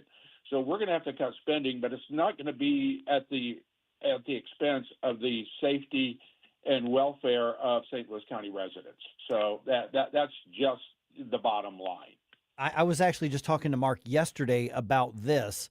And at some point, we've got to watch Mark. He's going to hurt himself eye-rolling whenever Sam Page speaks because, Mark gets so frustrated with the nonsense that comes out of Sam Page's mouth, as we all do. But he actually pointed out a residual effect of this I'd never thought of. He said, we've got some in the law enforcement command structure, if you will, who are saying we've got young police officers who are hearing the county executive talk about firing 200 police officers. They know that they're among the last in. They'd be the first out under the union contracts. He said, we're worried about losing officers needlessly who are just worried about their job security. Are they going to leave for one of the cities or one of the other counties just because you got the head guy in the county talking about firing 200 people? Yeah, the municipalities could make out like a bandit on this one because, a young St. Louis County officer who's got a young family would say, I don't need this nonsense of insecurity. I'm going to go with one of the municipalities who may pay more and give me better benefits. Mm-hmm. And that's been a drain on St. Louis County, for a few years. And now with this uncertainty, it adds to the mix of the police officers leaving and aggravates the problem of our recruiting effort as well too, Mike. Yes, it really, really does. Yeah. And then the other thing that he's asking for is for you all to just simply vote to raise the property taxes. He says, well, there's a window you could do a little bit without a vote because it's already been approved. Based on just the sales tax vote and other votes that have been mixed at best when it comes to property taxes, I got to think, Mike, that people have had enough of some high property taxes too. Is there any appetite on the county council to raise taxes anywhere right now? Absolutely not. And that is such a draconian measure. And like you pointed out, the voters are so adamantly opposed to new taxes that if we did that, I mean, there's going to be pitchforks outside of the county council chamber, and and torches. So no, there's just absolutely no appetite for that. And I've talked with several of my constituents about that, and there was that whole uproar when Jake Zimmerman had the assessments 2 years ago. And if you remember that uproar, and I think that it would be amplified if we increase the property taxes. So there's no appetite for that. There is an appetite for cutting expenditures that we don't need. And what we need to do is we need to look at the charter and then say what is required of the charter, and everything else is on the chopping block. And Sam Page doesn't know what's in the charter. He hasn't read the charter, really not even curious about what's in the charter. So that's kind of where that goes. So that's what we're going to have to do. Yeah, it's kind of funny that he's trying to present himself as Mr. Fiscal Responsibility. Of course, he doesn't want us talking about his criminal indictment or the ethics investigations, but suddenly he's Mr. Fiscal Responsibility, pointing out about the deficit that the county has, which has been a topic of discussion for years and keeps getting bigger anyway. Right, and he wants to put the use tax back on the ballot in November, which I already told you I'm adamantly opposed to. But he says he wants to do an educational campaign. I'm like, dude, you're under indictment for that. The educational campaign. And I'm like, do you have no sense of what you're saying? But irrespective of that, he is the reason why that we've hit this iceberg. We could have steered clear of it, a few years ago. And that's just the fact of the matter, is that he's not fiscally responsible. And now he is calling us out for his irresponsibility. We're visiting with County Councilman Mike Archer from St. Louis County. Okay, one change that was passed this week regarding the senior property tax freeze. The county council voted, just so people know, to eliminate the requirement that people reapply and renew every year. So basically, once you're qualified, I guess unless you move, you're just assumed to be qualified. That seems like a common sense thing, but I think I saw a quote, I think it was from you in one of the news articles, that was saying, yeah, not only is it, less of a pain in the butt for the people who are benefiting from this, but man, that could actually help streamline the process and take a lot of workload off of the county employees. Exactly. And they were between a rock and a hard place arguing against that with Department of Revenue, because, my question was to the acting director was, well, nobody's getting any younger, correct? And she's like, well, yeah. And I said, and secondly, we have the ability to know that when somebody dies, that we could marry that into the Department of Revenue system or the assessors to say that person no longer is there. And she's like, well, yes. And I said, and wouldn't that relieve some of the workload? And she's like, well, yes. And I led her down that path, through cross-examination. And, she was rather embarrassed that she was actually agreeing with me in terms of lessening the workload. So that's what we're going to have to do, and along those same lines, with Mark Harder handling the police department, some of the people that were doing the back office stuff, clerical, like sex offender registration records, we had uniformed police officers doing that. They put those men and women back out on the streets and replaced those with clerical people, which makes a lot of sense at a much less cost. So those are some of the efficiencies that we're looking at. Okay, now, do we have any indication whether Sam Page is going to sign or try to veto that proposal to end the annual renewal? Depends on the phase of the moon. I don't know on that one. Again, he would be between a rock and a hard place on that one if he vetoes it, and it's going to be all for naught because we've got the votes to override that veto. Now, obviously, I can't speak for the rest of the council members, but it takes 5 to override, and it passed. It passed. Mm-hmm. So we've got enough to override his veto, even if he does. So that's not really a concern of mine, because he's going to be vetoing a lot, and he's vetoing items that he can't veto, like charter amendments that are passed by the council. So yeah, that's where I am on that, Mike. Yeah, I guess, and obviously, you're backing Dennis Hancock in this race. But the good news is regardless of who wins the next county executive race, I got to think it's going to be better than what we've got right now, whether it's Dennis or whether it's Jake. Oh, dear God, we can't go any further down. Yeah. So, yes. All right. Mike Archer, County Councilman, really appreciate the update on this. And we're going to watch to see, it's going to be interesting to see what Sam Page does regarding the property tax renewal thing, because it seems like the whole point of asking for it to be renewed every single year is hoping some people forget or some people just get confused by the process and they can kick some people off, is what it just seems like was the intent. I think you're exactly right, Mike, on that one. And particularly with an elderly population that's not computer savvy, I think that amplifies your point. All right, Mike, we'll talk to you again soon. Thanks so much. Hey, thank you. All right, don't forget, Susie and I are going to be at Mario's Donut Restaurant tomorrow on Mugi Road. I'm pretty sure their doors open at 6 a.m. I'm going to be there before that. But, hey, you're going to get a cup of coffee somewhere. You're going to get maybe a donut or a breakfast sandwich somewhere. Come on out, hang out for a few minutes, or sit down and grab a table near us and we'll hang out while we do the show. I can tell you that one of our statewide elected officials is going to be there in person. So if you want to meet that person, get your picture taken, they're going to be there. So we've got a lot of ground to cover. It's going to be a lot of fun on the Flashback Friday at Mario's Donuts. Think about it, Jerome. Flashback Friday, donuts, coffee. Does it get any better than that? Of course not. You want to give me more information? You want to take the place of what I trust? Mike Ferguson in the morning. Democrat policies don't work, and they destroy every community that they are in charge of. On News Talk STL.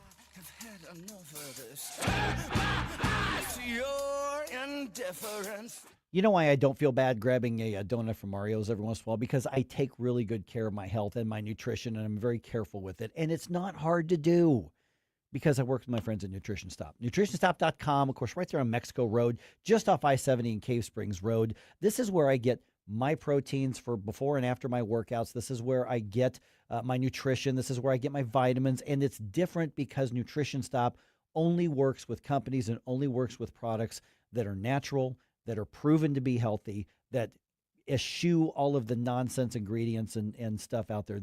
They were doing this long before RFK Jr. invented the term maha, okay? They've been doing this for years, for over 20 years, this locally owned business, and I am telling you that I still get comments, what are you doing, Mike? What are you doing?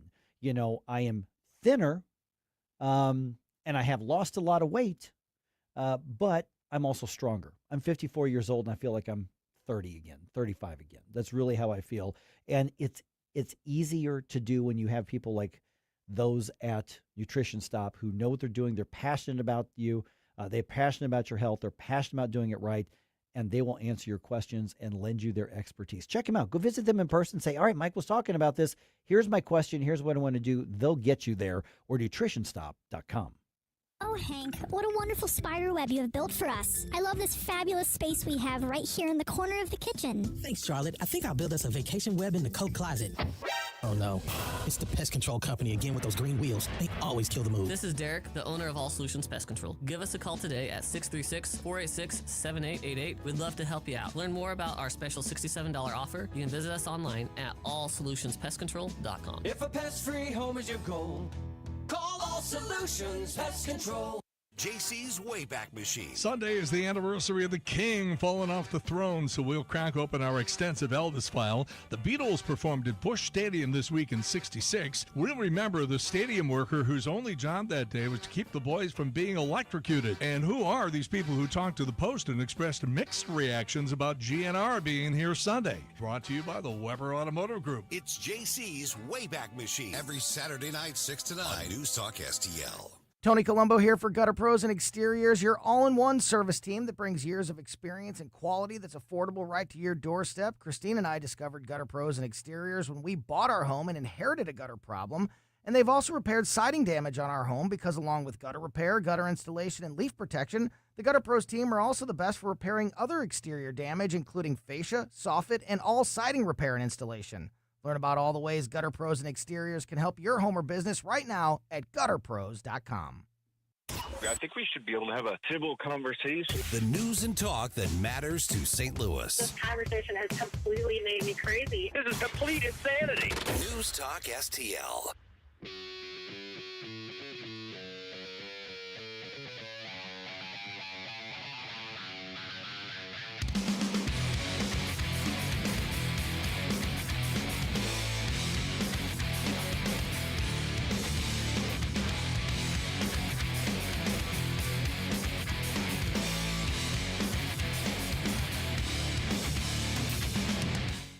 Hey, this is Todd Showalter. Join me on Saturday at 5 as I try to put some fun back into this dysfunctional radio station. It's the Right Mind Show with me, Todd Showalter, at 5 on Saturday. And, you know, speaking of dysfunctional, let's get back to Mike Ferguson in the morning.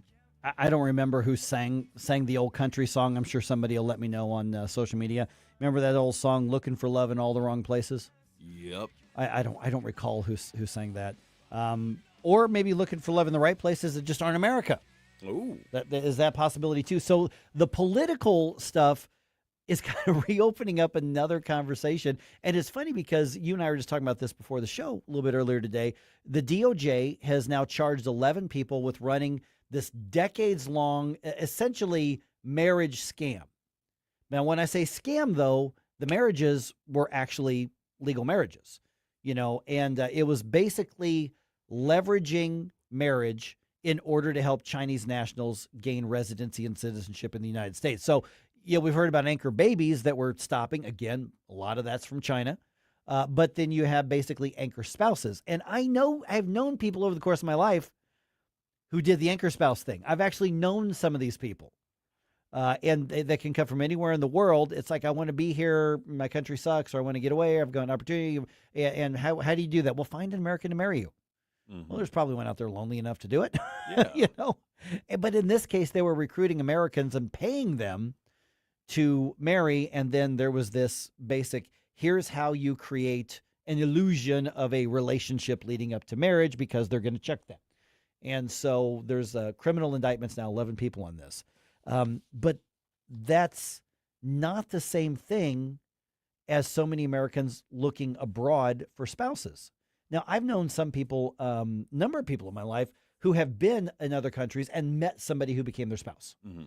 Okay. I mean, that you know, it happens. Yeah. There are also the so-called mail order bride things. When I was married the first time, my wife is my first wife from the Philippines. Now, I think she had 3 sisters in the United States when we were married back in the 90s. And the woman to whom I was married at the time, she was the only one in her family who was not a mail order bride. Wow. We met through a common friend.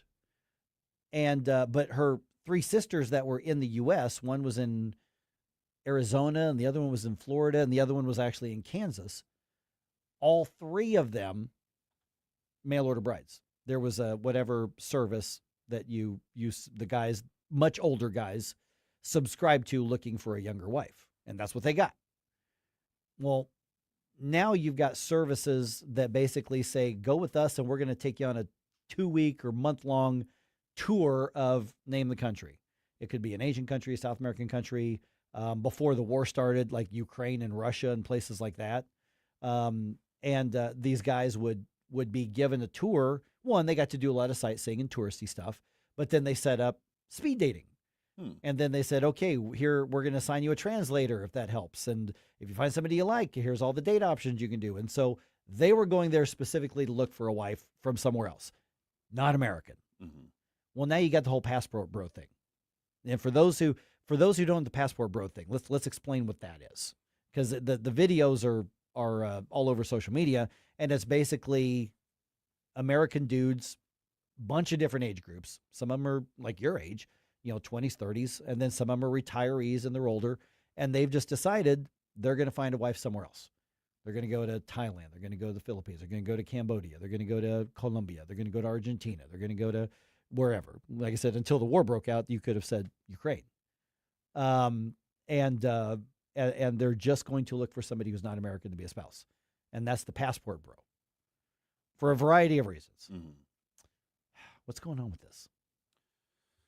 Well, I mean, opening the can of worms yeah, here. I was gonna say, I'm trying to be very careful about 314-912-1019. Because Yep. I don't want Susie. Oh, Johnny Lee sang that song. Thank you, 101 Straight Up and PMS. Appreciate that. Yep. Yeah, I don't want Susie Moore coming in here and smacking me upside the head for Yeah. saying the wrong thing. But there is a very fundamentally different way that people, that the sexes approach dating and view long-term goals now, and it's been very much this way since probably the 70s or 80s now.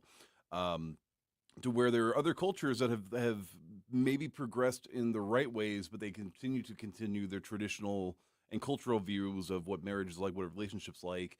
And I think that the United States has just gotten so far out of that realm that both sides are really not finding what they want anymore with our current culture. I mean, I've tried to date a few people, and my view is that the ultimate thing that a man can do is to be a great husband and a great father. The ultimate thing that a woman can do is to be a great mother and a great wife, right?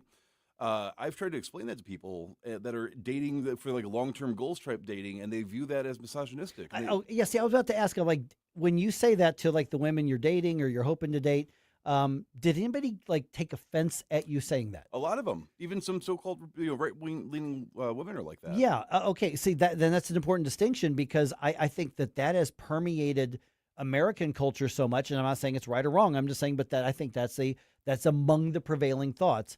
Now, have you talked to your guy friends about that, and have any of them gotten offended when you said that?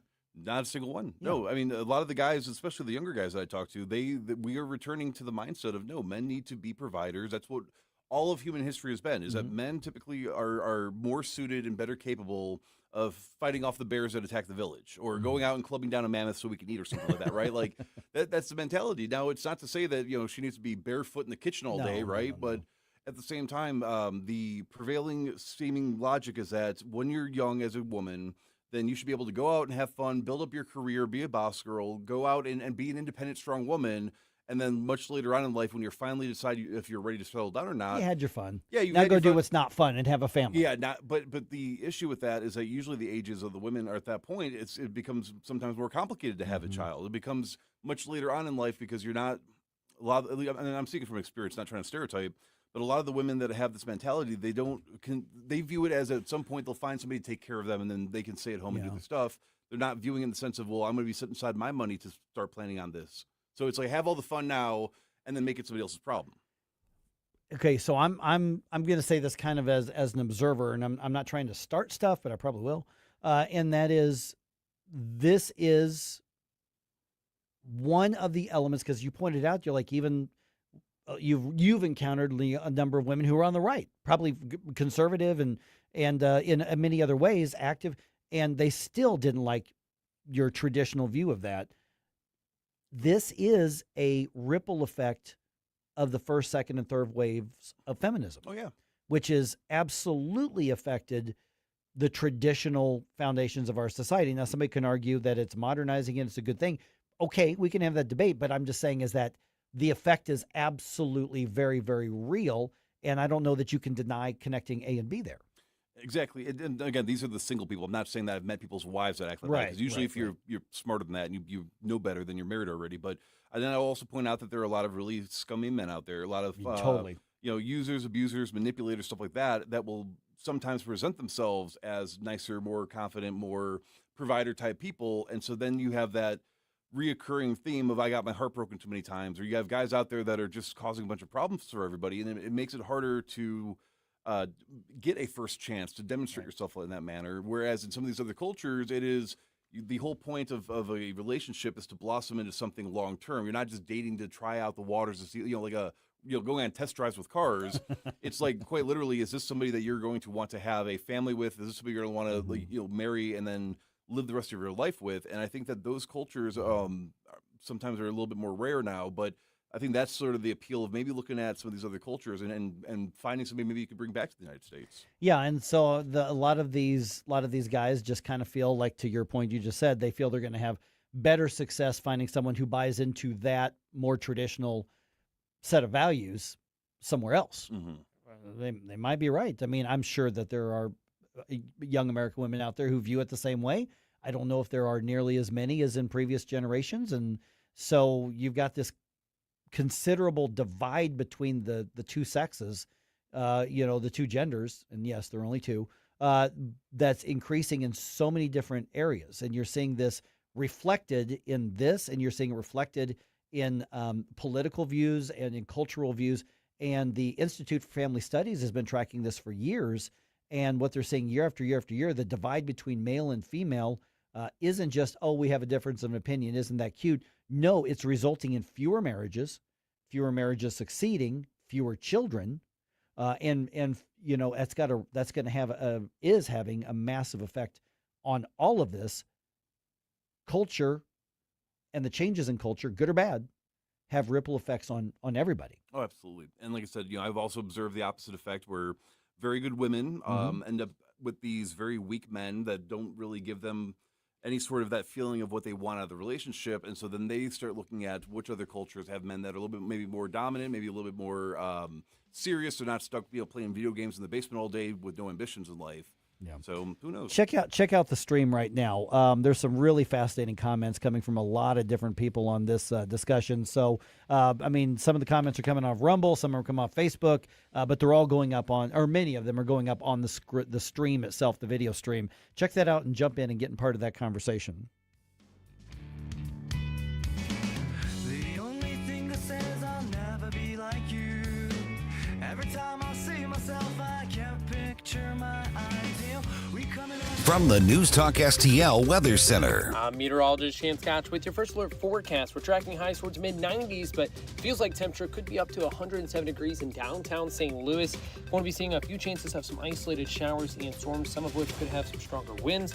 Then into Friday, a few isolated chances of showers and storms drying up by the second half of the day.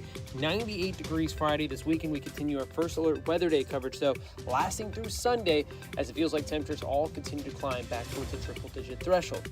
From the First Alert 4 Weather Center, I'm meteorologist Chance Scotch. Fox News commentary with Johnny Joey Jones. Next. Everywhere you look, things are getting more expensive. But at Consumer Cellular, we're lowering the price for those 50 and up. Now you can get unlimited everything for just $35 a line. That's $35 a month for unlimited talk, text, and data. Switch to the carrier ranked #1 in network coverage and customer satisfaction and get unlimited everything for just $35 a month. Call 1-888-FREEDOM or visit Consumer Cellular online or in-store today. Price includes $5 credit for auto pay and e-billing. Taxes and fees apply. Data speeds reduced after 35 gigabytes. Rankings done by 2025 ACSI survey.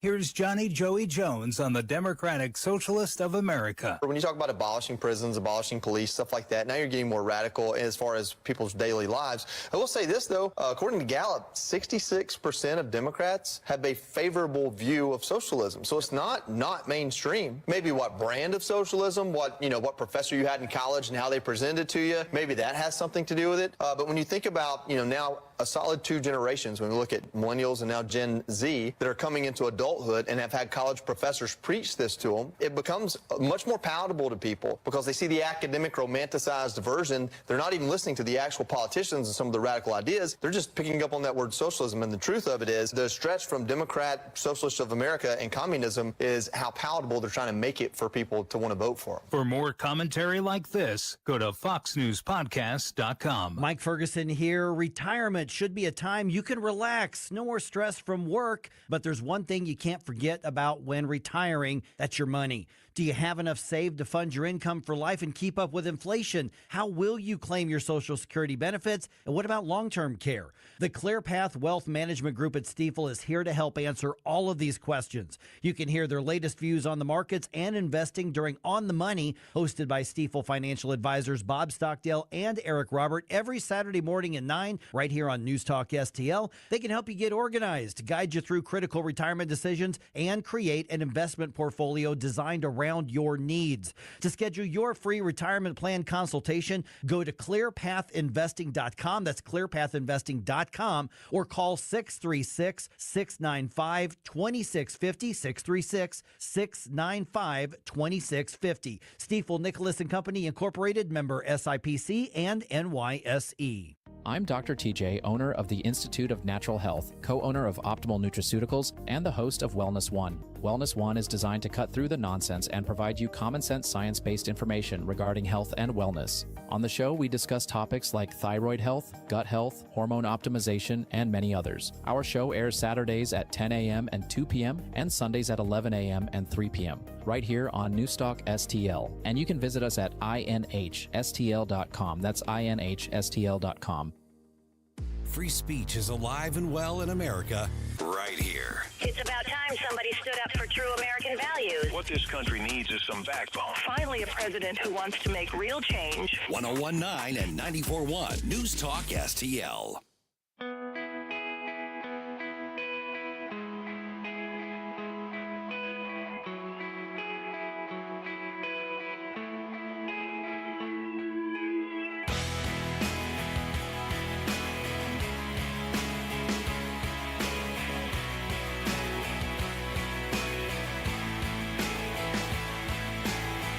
Let's get back to all this madcap mayhem with Mike Ferguson in the morning. But don't forget, stick around for Jones and Arps every Monday through Friday, 4 to 6 p.m. I think we started something on social media. That's a fascinating discussion that's happening. All I'm hearing from these comments is that it's not Jerome's fault he's single. It's everybody else. Not joking.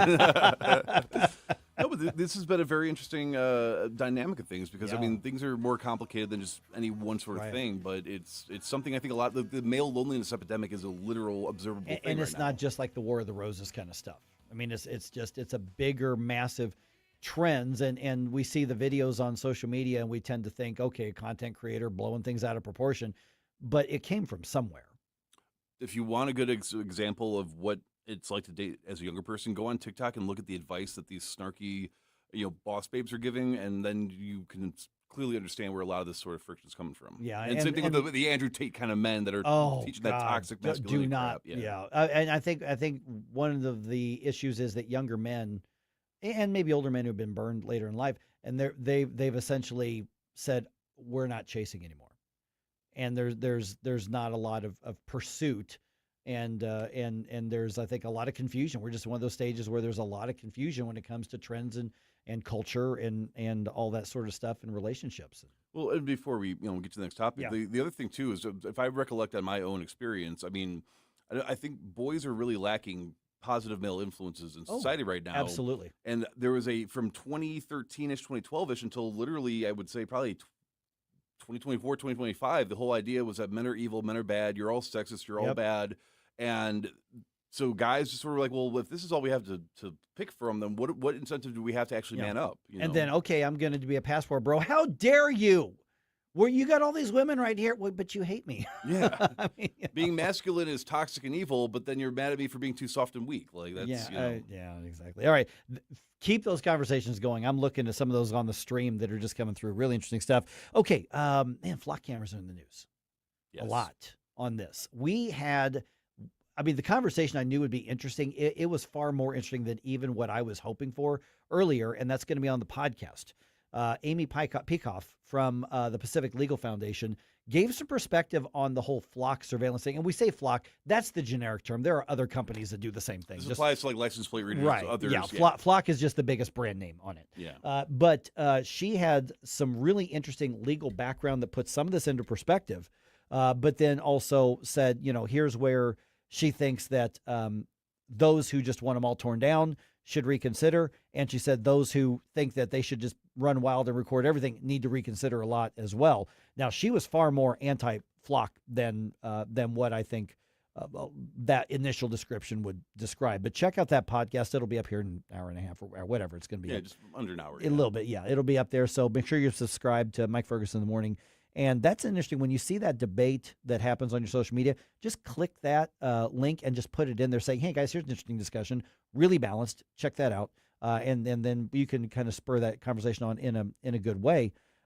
Because what we're seeing around the country more and more are people taking things into their own hands. Mm-hmm.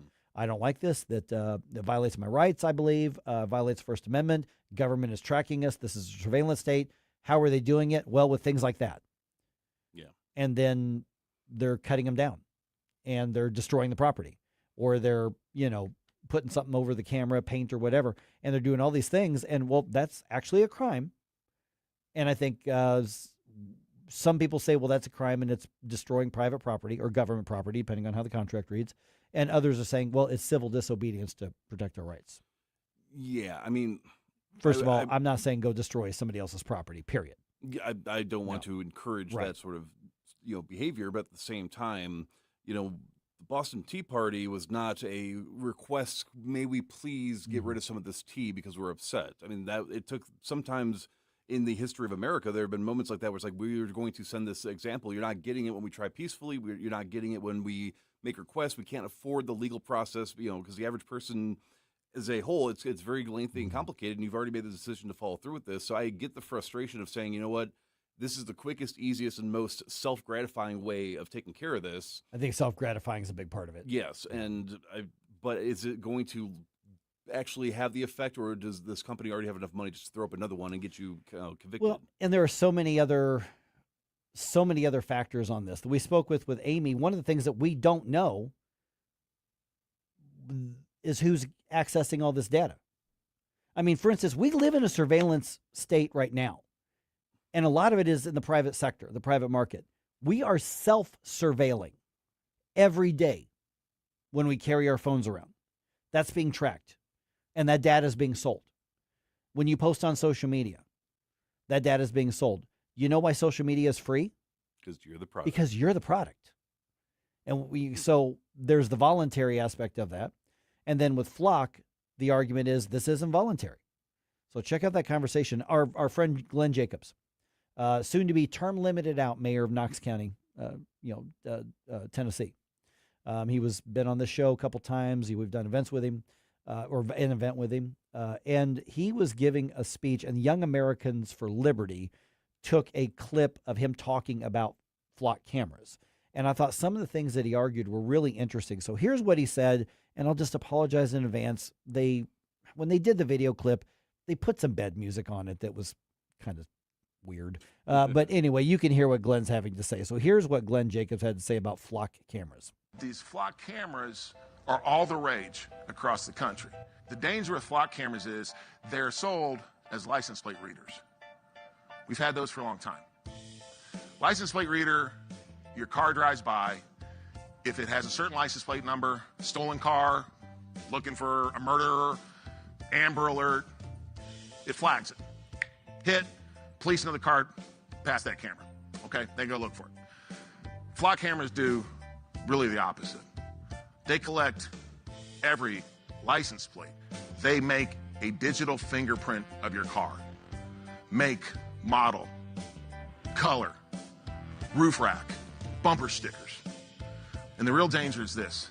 When they're deployed in large numbers, they essentially create a warrantless mass surveillance system because they can track your movements. What's interesting is the Supreme Court has already ruled against this sort of thing. 2018, there was a case reached at the Supreme Court, Carpenter versus the United States, in which the FBI had been warrantlessly collecting historic cell phone location data about this Carpenter guy. And the court said, you have to have a warrant to do that. Flock cameras are doing that, but they're doing that literally on steroids. They are a massive threat to our liberty, and it is just not compatible with the values of Americans. Okay, neither is that bed music, but still. Yeah. The argument that he's making there also stops short of, and maybe Glenn talked about this later in his presentation, is that we don't know what Flock or the other companies are doing with the data. Are they renting it? Are they selling it? Amy Peikoff from Pacific Legal told us earlier that many of these contracts, even if the government is required to delete the files, delete the database, many, possibly all of them, carve out, but Flock doesn't have to. Mm-hmm. There's probably a lot of really valuable marketing information or research information that can be sold or can be rented from that. Well, the information's there, whether they're doing it or not. We just don't really know. This is another part of the problem with the surveillance state that is run by directly or contracted out directly by government officials. And we haven't had this technology. License plate readers have been around. And I would argue there might even be a difference between license plate readers on a police car versus stationary ones that says, I'm going to get the license plate of every single person who drives over the bridge over the Missouri River on I-70. Yeah, everybody that is, because again, with if you look at the maps of how these are actually placed out, it's everybody leaving from this specific cul-de-sac neighborhood apartment complex. Here's every route that they take. Here are all the stores that they stop at and leave from. Here are all the places that they pass by. Here's where they stay for prolonged periods of time, and it's mapping out your entire daily routine. And here's the thing: is you've got a lot of law enforcement now pushing back on this, and some of the people that we ally with on a lot of different issues. Okay. And I know I've just got a minute or so left here, but they're arguing, but they have helped us catch dangerous people in real time. And they have. That's true. That is one of the emotional arguments on it and a factual argument on that. But then your question is, okay, what's the cost? Do the rest of us agree to be tracked? Well, if you're not doing anything wrong, what do you have to worry about?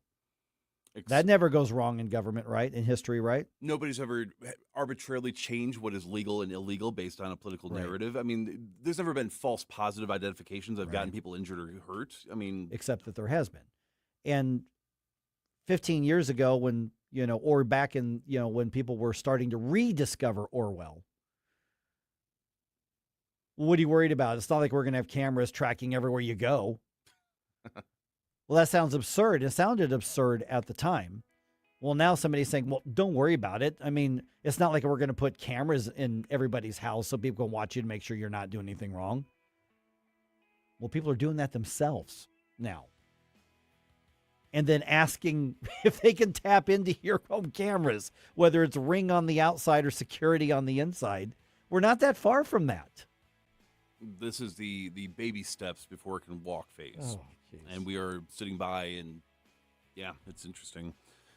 Well, if you are somebody that does not want to be tracked but enjoys having access to conversations and technology, we have a free app that we do not share with Flock. And we will not be surveilling you and seeing where you are out and about, but we would like to maybe get some stories on, hey, I was at this place listening to the News Talk app. I think that'd be a cool little adventure. So download the free News Talk STL app so you can also hear when we call for 80s bump music for Flashback Friday.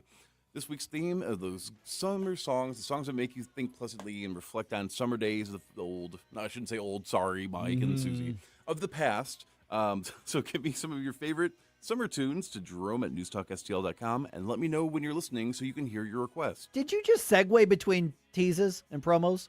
I'm becoming a trained professional, Mike. You just segued. Look at you.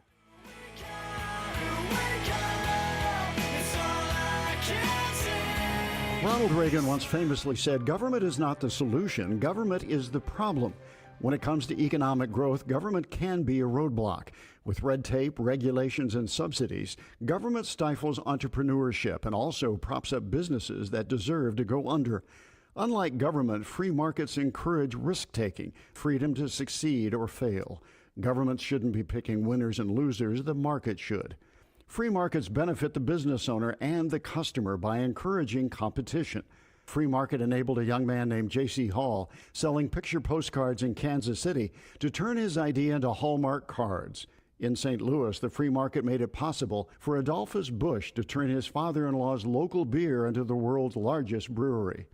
A free market also means you get to send your kids to the school of your choice. Learn more about free markets at showmeinstitute.org. The Show Me Minute has been brought to you by Show Me Institute and Show Me Opportunity. License number GL250000615. You're cooking dinner. The lights go out. You flip the breaker and forget about it. But what if it keeps tripping? Trips once, your breaker's doing its job. Keeps tripping? That's a warning. Bad wiring or something worse. Do people just keep flipping it? Most do, until they can't anymore. Call Grasser. We'll stop the trip. Green is always Grasser at GrasserHomeservices.com. JC's Wayback Machine. He's played the president's chief of staff, and a couple of his sons have been in lots of movies and TV shows. Martin Sheen is this week's A-List Interview of the Week. Plus, you'll hear Tom Petty's demo for Into the Great Wide Open and some acoustic stuff from Jeff Lynne, all brought to you by the Weber Automotive Group. It's JC's Wayback Machine. Every Saturday night, 6 to 9 on News Talk STL. The perfect body, the perfect face. It's like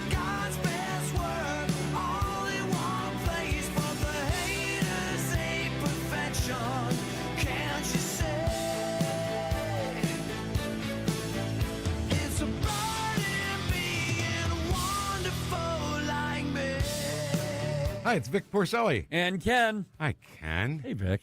Ken and I are on every Monday through Friday here on News Talk STL. Right now, you're listening to Mike Ferguson in the morning on 101.9 and 94.1 News Talk STL. Whoosh, my morning people. All right, let's go ahead and wrap up with a quick look at what you need to know as you're heading into work as we get ready to wrap up here and get ready to do the show from Mario's in St. Charles tomorrow. 8:50 right now. All right, the smoke is pretty much cleared out, and the all clear is issued on the east side in that dangerous chemical fire situation. Got some really good news and updates on this. Federal officials targeting sham fake marriages, sort of. I mean, they're marriages, but what led to them was fake. Ooh. Yeah. And Cardinals, have a good night and have a good series. Let's go ahead and do one more news dump here. The Morning News Dump, brought to you by Great American Divers. Successful dump. Wake up, America. It all worked out. They got all the news. The Morning News Dump. All right, the shelter-in-place order we told you about yesterday that affected some large parts of the Metro East area, that's now lifted, and the all-clear has been issued. It was a chemical fire at the Container Port Group facility in Sauget, and that involved a chemical called TCCA, which is used for bleaching, killing bacteria, killing algae in swimming pools, things like that. The fire was contained within hours, and what's left of the smoke, because there was this massive black plume of smoke that was dangerous. And that's what the shelter-in-place order was for, was because it could be an eye, lung, and skin irritant, or not could be, it is. But that plume of smoke is gone. It's dissipated. There are still remnants out there. That's all expected to dissipate soon. No injuries are reported. That's the good news. And if you have any gardens in that area, I would wash them off, hose them off a little bit more before you touch them. Didn't even think about that. Yeah. Because chemicals like that can stick on the stuff, and you think you're eating a nice little garden veggie, and next thing you know, you're in pain. Yeah, I mean, think about the things that you're using, like to clean your swimming pool, that sort of stuff. Things that should not be in your body. Right, things that should not be in your body. Yep.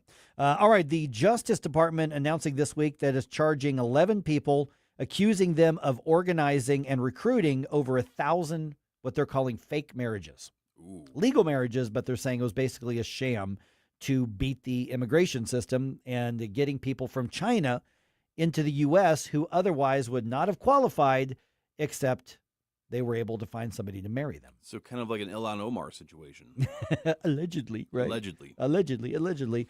Here's Attorney General Todd Blanche. Gaining American citizenship and legal status to reside in this great nation is a sacred privilege, and we will ensure it is always done in accordance with the law protecting our communities and national security. Now, among the parts of what these suspects are accused of is recruiting Americans to become the spouse, paying them to do that, and then also coaching them on how to create a social media and paper trail so that you would be able to argue, see, it's a real relationship that led to marriage, because the government's going to look at that.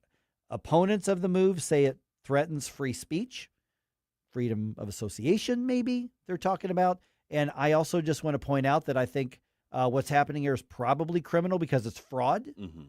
But I also don't want to go, yes, government, make sure that you're approving the marriages and you believe people are in love.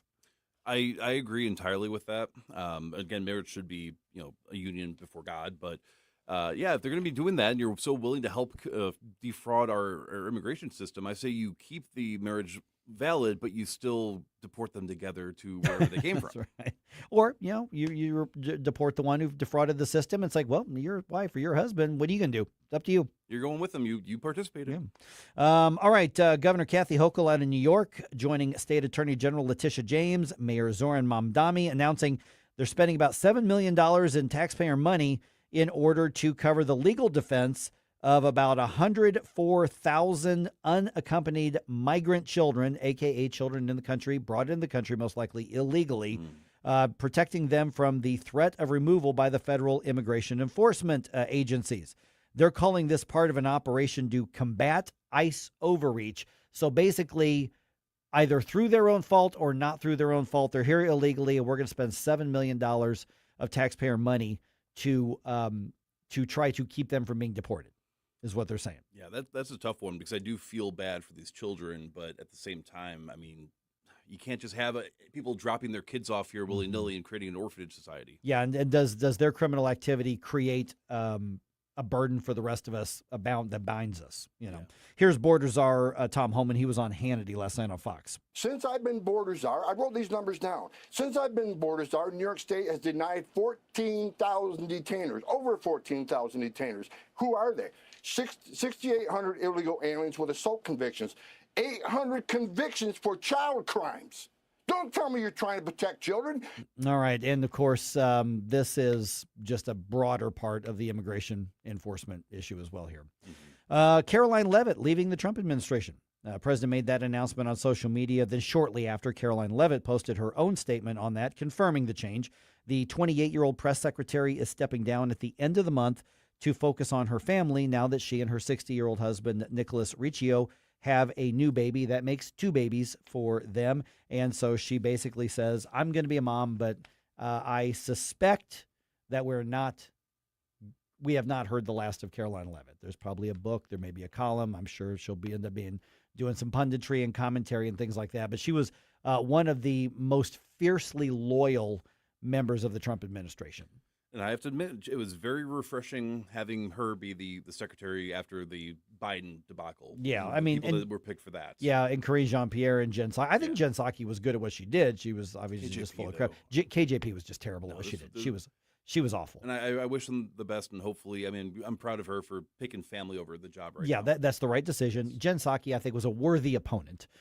KJP, no. And Caroline, Leavitt, she's obviously very, very, very young. And so she was basically hired to be the one to do battle, the influencer to do battle with the media. And she even took some shots at the media on her way out on that. But she's going to be there about 2 more weeks. We don't know who's going to replace her. Honestly, I don't know anything about any of the people that media and pundits are saying are the contenders. I have no idea who it's going to be. Marco Rubio. I think he's got a gig. He's pretty busy already. Okay, the Cardinals win the game, and that means they win the series against the Phillies, which is frankly much better record. The Redbirds scored in the 2nd, 5th, and 7th innings en route to a 7-1 win at Busch Stadium. Kyle Leahy gets his 9th win of the season with that one. Cardinals are off today. They start a series with the Cubs in Chicago tomorrow. Don't forget, also tomorrow, Susie and I are going to be at Mario's Donuts restaurant, which is on Mugie Road in St. Charles. We're doing the show from there. Come on out, say hi, get a cup of coffee from Mario's and a donut or a breakfast sandwich, and let's just hang out.